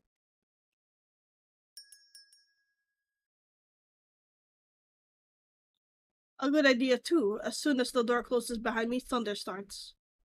Even the cookbook feels sleepier than the usual morning, its spine swelling from the heavy moisture hanging in the air.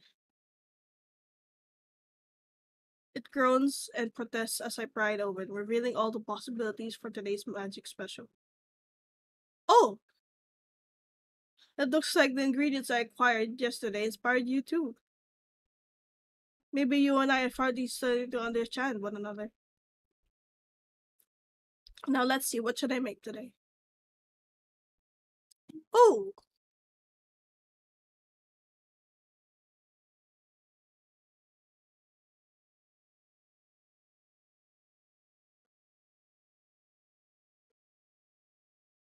Okay. I can have banana nut muffins, a transportation to the old, no matter how decayed or faded. With it, you may remember that of which you have lost. Ooh! Or seaweed and sesame cookies. Imagine salty air whipping through your hair and steady earth beneath your feet. You discover a sense of home and belonging like no other. I know which one I want. Da-da-da! Banana nut muffins. Served with chai latte.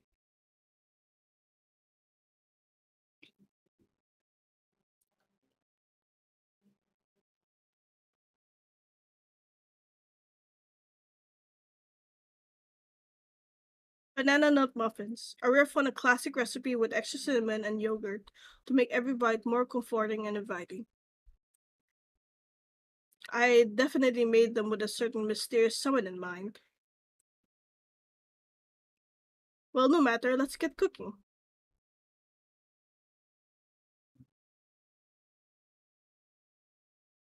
Hmm. Well, it's been 3 hours and nothing. I guess I anticipated this, but there's still a definite blow to my ego. Sheets of rain throw themselves full force against the window panes. Every clap of thunder clatters the glass, and my nerves ride along with it. I suppose every business has their slow days, right? Tomorrow will be undoubtedly sunny, with a line of people all the way down the street. For now, we weather the storm quite literally and find a way to keep busy until close. Oh! I turn to see the silver-haired person standing in the doorway, no umbrella in hand, yet completely dry. What the fuck?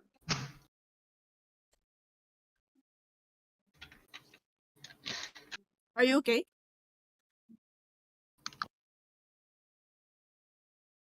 Miguel?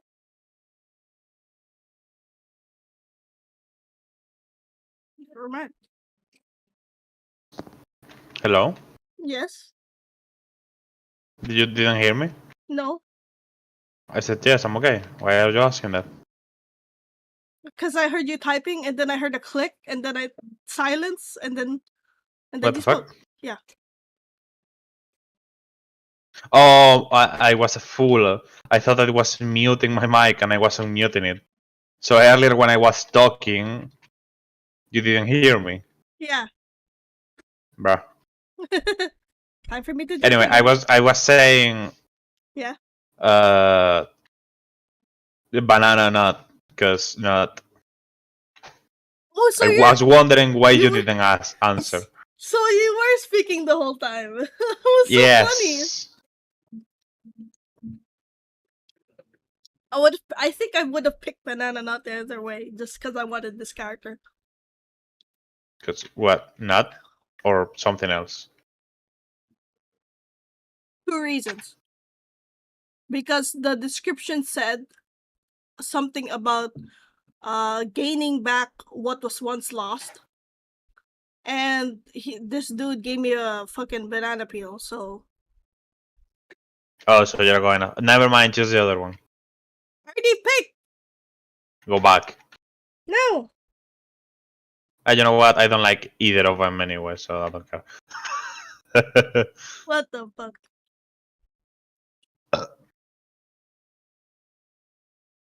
Alright, I'm gonna continue now. Okay. That must be great of weaving in between the raindrops. It's you. Thanks for stopping by despite how much it's raining. It's no trouble. Oh my god, excuse me. Yes.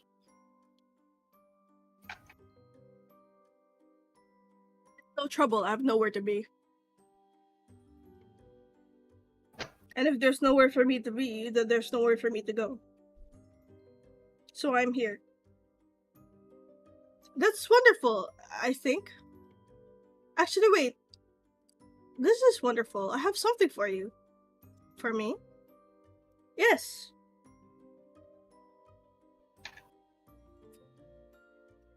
Inspired entirely by the very thoughtful gift you gave me yesterday. Ah, I knew it was what you were searching for. From the pastry case, I pull out a banana nut muffin and pass it to the man. It's a banana nut muffin, which should help you recover what you've lost. Though I think normally that's in reference to lost items, but I think it might work for memories too. What's with the uwa?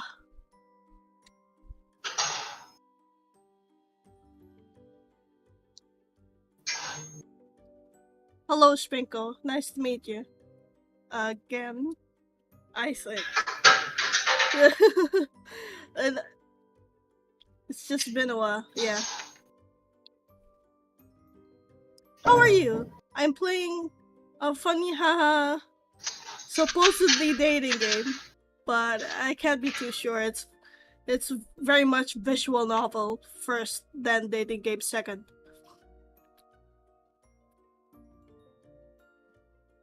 If it works like I hope, you might remember more about who you are. What if I don't want to remember? Oh. I cannot help but wonder if forgetting is the only way I can be. I do not know what it's like to remember. That's okay too, there's no pressure at all, but I thought it might be helpful to know the option exists if you change your mind. You're very kind. May I ask, are there memories you would rather not hold on to? That is a question. I'm not really sure how to answer Yes. it either. That is a question. Thanks, Miguel. What the? Isn't that what the character just? I know, but still, I'm part of the character, so I gotta. Okay, I'm sorry. Also, I noticed there were a few typos. Oh, there are in the game. Yeah. I saw. Shit game. I saw. Return it now. It's free.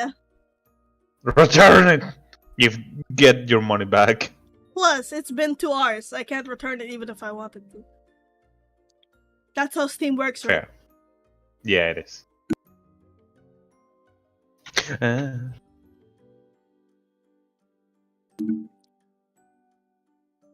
Alright, let me continue. If I'll you let you let me. continue. Excuse me? Hmm? I will continue now. Okay. I'm not really sure how to answer it either, but I think we all have different pains from old memories that linger inside of us that we'd rather not have. But I don't think it's as simple as holding on to them or letting them go. Maybe tending to our old memories like it's gardening? We have to plant those old memories so it can grow into new ones. Does that make sense? Or it does not? I thought so. Maybe I could think of a different way to explain it. 1 second. It's alright, maybe this question has no singular answer. Maybe like us. After all, doesn't the truth of who we are ebb and flow with others needs us to be? With who others need us to be.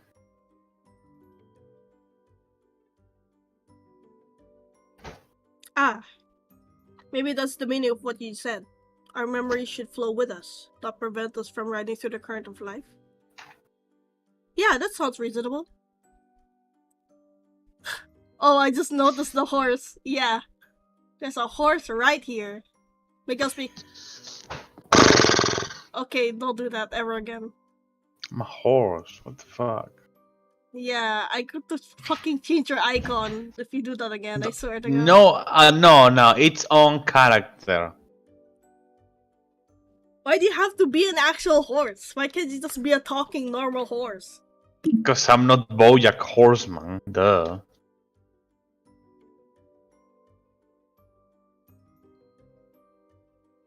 Then it's gonna be like this. I'm not gonna stop. Puta. That's what you get. Puta. I get that every day. Enjoy. Give me more. How about no? No. I'm gonna continue. Okay. Then perhaps I should not fear what I don't remember. With his mind made up, he takes a bite of the muffin. Oops. His eyes flutter closed, and I can sense a whirl of thoughts cycling through his mind. Your art got so much better. Yeah, about that. This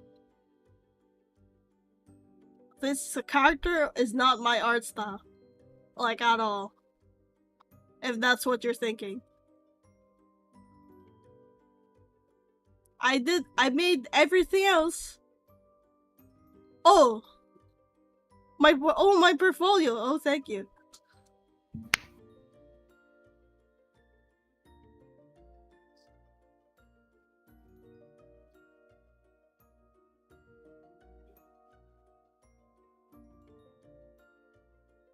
I work hard on it. Although I haven't updated it with the new stuff I made recently, just cause I don't think it would apply. Cause some of them are just like memes, I guess.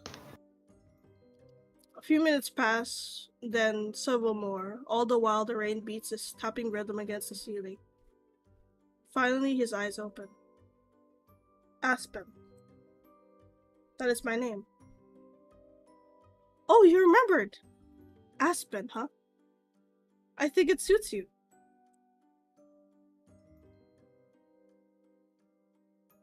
Yes.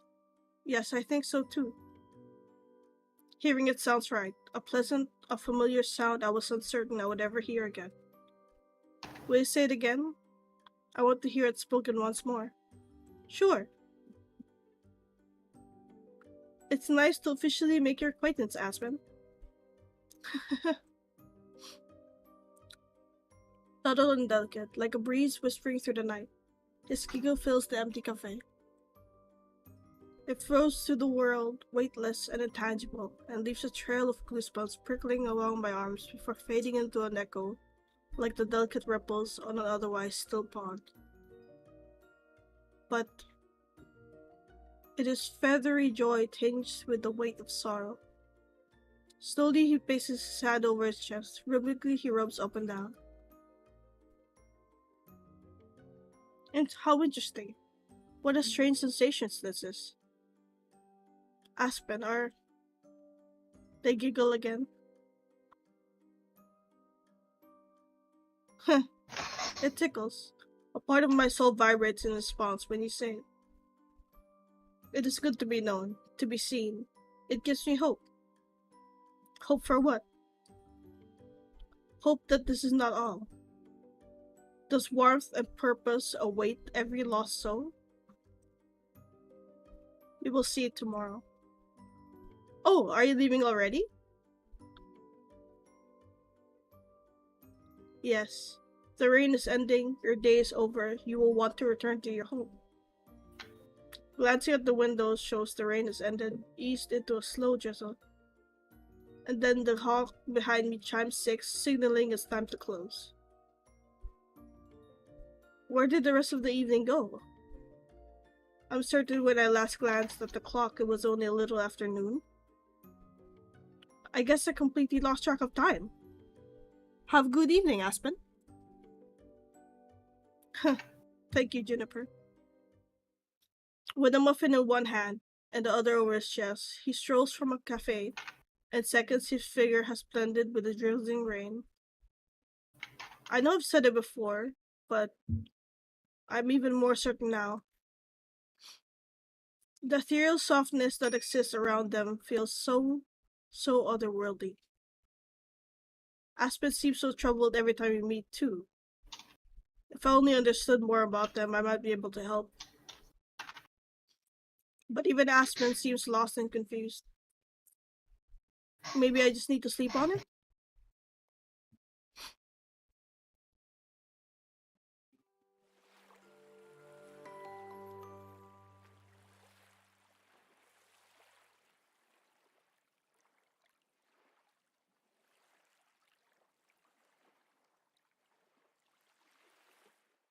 Day 5. Oh my goodness.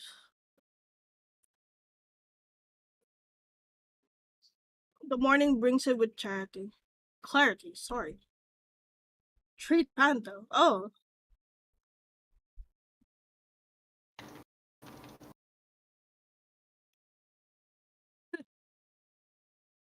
morning brings it with clarity. What was it my mother said all those years ago?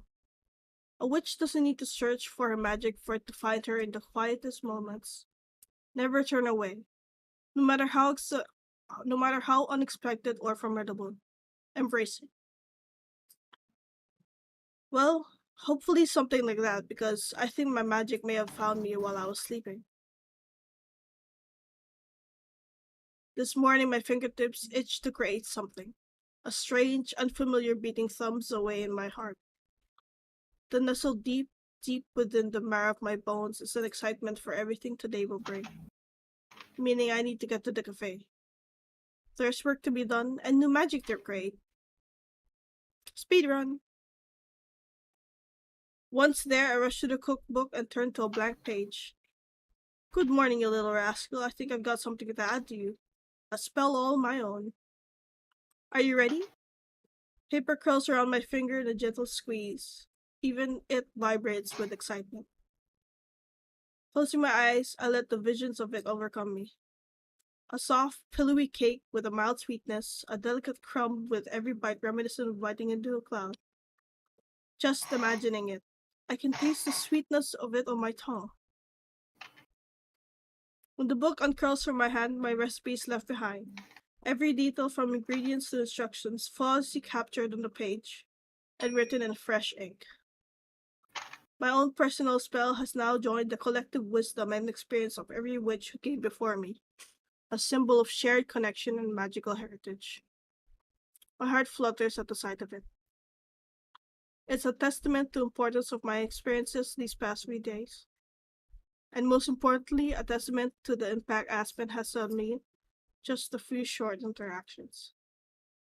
I suppose this makes my choice on what to serve today easy. Chiffon cake!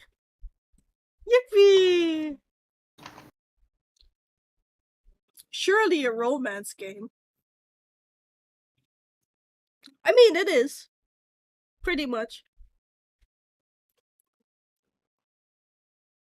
Inspired by a soft and delicate being, this cake is all unforgettable elegance and tender crumb. Delicate flavors will whisper and dance along your tongue like a passing cloud. Magical effect. A reminder to embrace the fleeting preciousness of everything around us.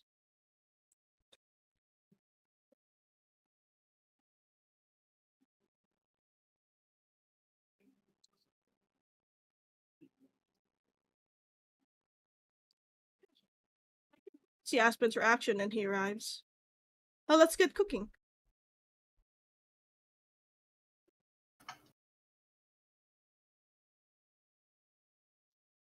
When Aspen finally arrives, it's with a soft, defeated smile on his lips.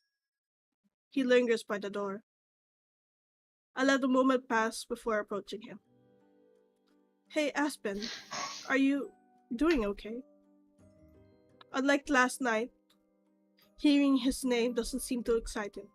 His expression only falls further. Aspen? His eyes rise to meet mine. Juniper. Hey, are you okay?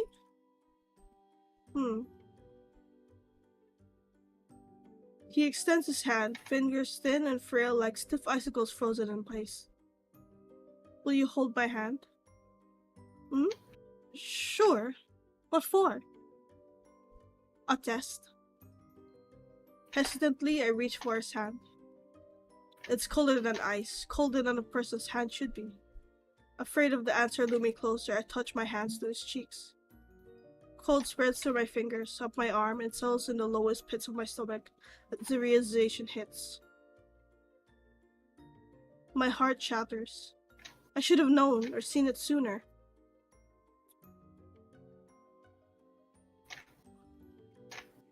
Yesterday, despite the rain, he was completely dry. Before that, at the park, the birds didn't even realize he was there. and his first day at the shop when he entered like a passing cold front. A lump sticks itself in my throat. My voice refuses to rise above a whisper. Oh, Aspen. So it's true then. I see. I had hoped otherwise. I'm so sorry. How lonely you must have been all this time. Hand in hand, I led him to the pastry case. Can I ask, what did you remember last night? What? It was December, Willow's Pond. I slipped and fell through the ice. It seems my body never made its way out. Maybe that was why I'm drawn here. He curls a silver lock of hair on his fingers. My hair used to be black. Ah. Juniper, what year is it? 1910, April 11th. So 100 years have slipped by. I suppose that means my parents are gone. How strangely time passes when it no longer matters. Miguel, I can hear your creaking. No. Sorry.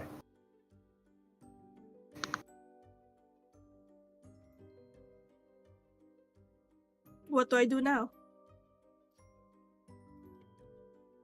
Well, why don't we start with some cake and figure out from there? Cake? Yes. What can't be solved with cake? From the pastry cake, I pull out the slice of chiffon cake and pass it to Aspen.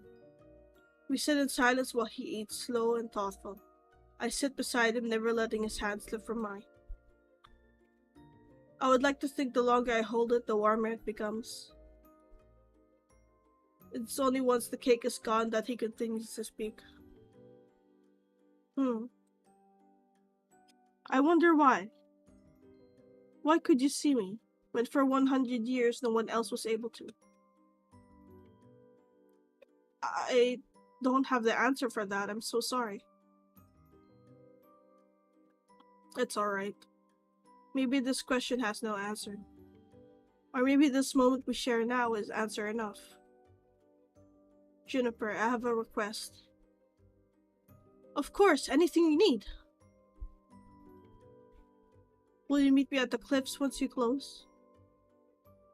I think I would like to see one final sunset before I go. You're going? Oh, of course. I'll be there, I promise. Aspen pulls their hand from mine, and without a goodbye, departs from the store.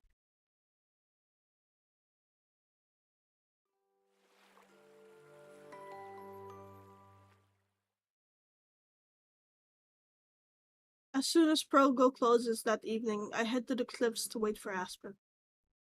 I don't wait long. His smile is placid as he approaches, and together we set off to find the best spot to watch his final sunrise. Hand in hand we walk. Aspen talks more along the way than he has in any of our 4 other interactions. It's a non-stop stream of words about every memory that has returned to him. About how his mother always praised him for being quiet. About his parents' divorce when he was 9, then shortly after his father disappeared from town. About how he fed a little kitten behind his school until he graduated. And then he moved with her into a new apartment. He said they were alone there, just him and his new kitty. He said he named her Raspy because her meow sounded like a rusty gate scraping across gravel. Then he chuckled and said maybe that he wasn't very good at naming things. With every passing word, the sun set lower and lower until it has finally dipped below the horizon.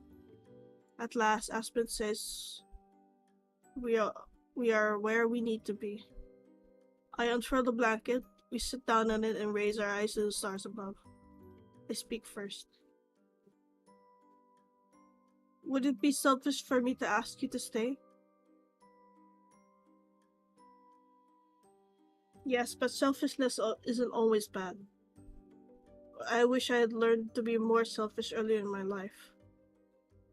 There's so many things I wish I had selfishness to ask for.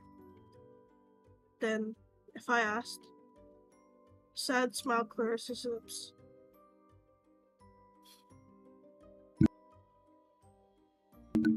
I'm sorry. I don't think I can. Then I guess we'd best enjoy this time we have. Yes. Yes, I think that sounds like a fine plan.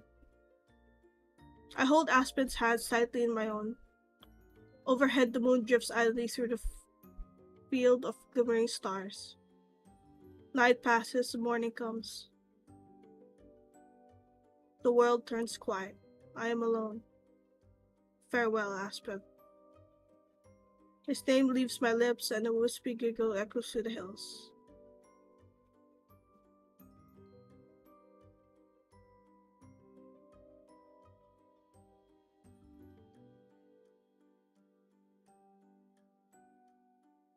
Dear Mama, how much space should we allow our memories to take up?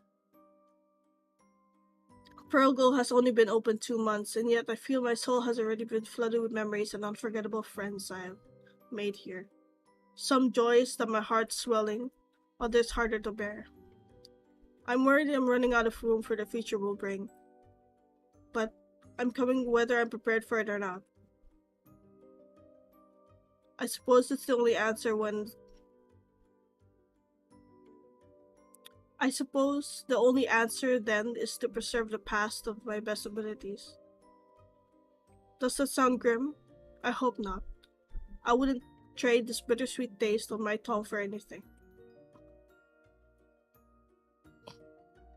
You told me long, long ago that one day I would find love and with it magic. Mama, how right you were. With love, your daughter. P.S. His name was Aspen. I wish you could have met him.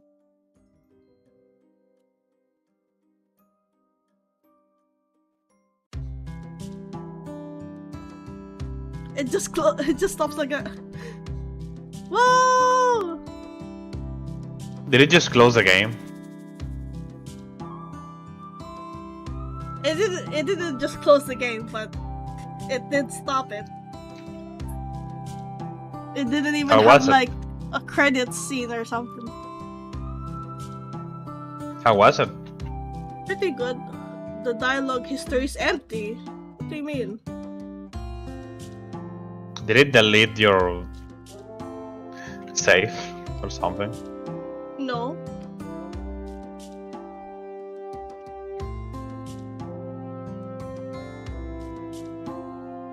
Let's look at the credits. Not a fish. She did much stuff and now she will sleep for the next 10 years. What the fuck?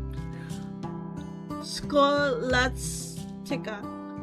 The all-divine great one and the doer of many lovely arts and UIs. Alright?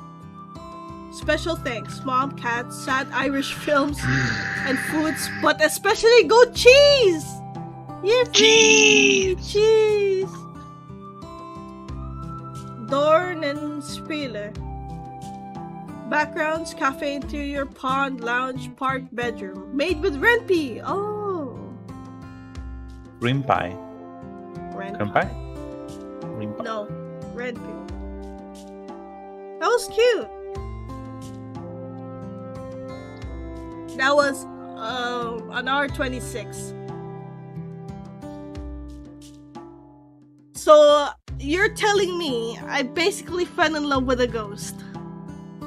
Yep, Yep. that's what I was thinking. Yeah. Do you know Jack Frost? Oh no, It's basically that. it is. Kinda hate it for that. Dang. Well, that was fun.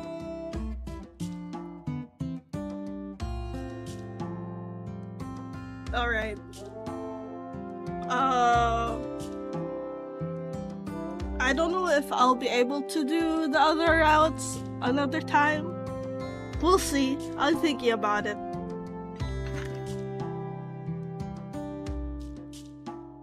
The other games are much longer.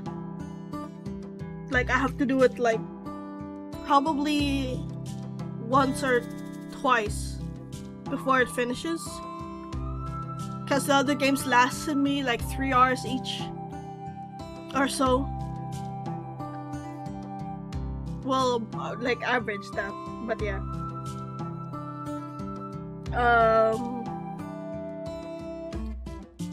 Let me double check my stream schedule.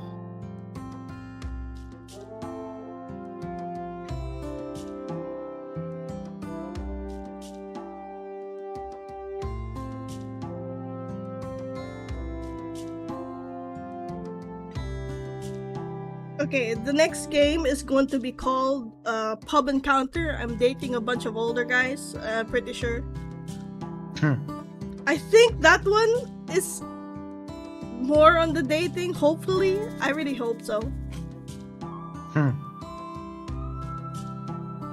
I'll be sad if it wasn't. If it's gonna be another visual novel, I'm gonna need a lot of drinks. But yeah. We'll do Pub Encounter same time tomorrow.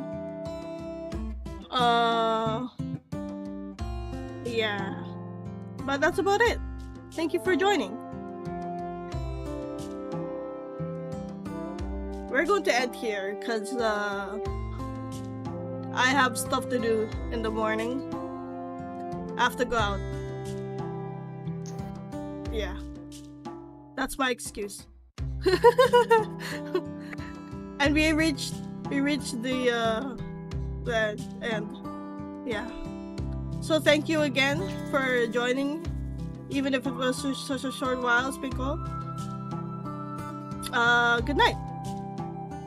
Good night. Bye bye. Now the end end is is near. I'll face my final hour. Anyway, bye bye.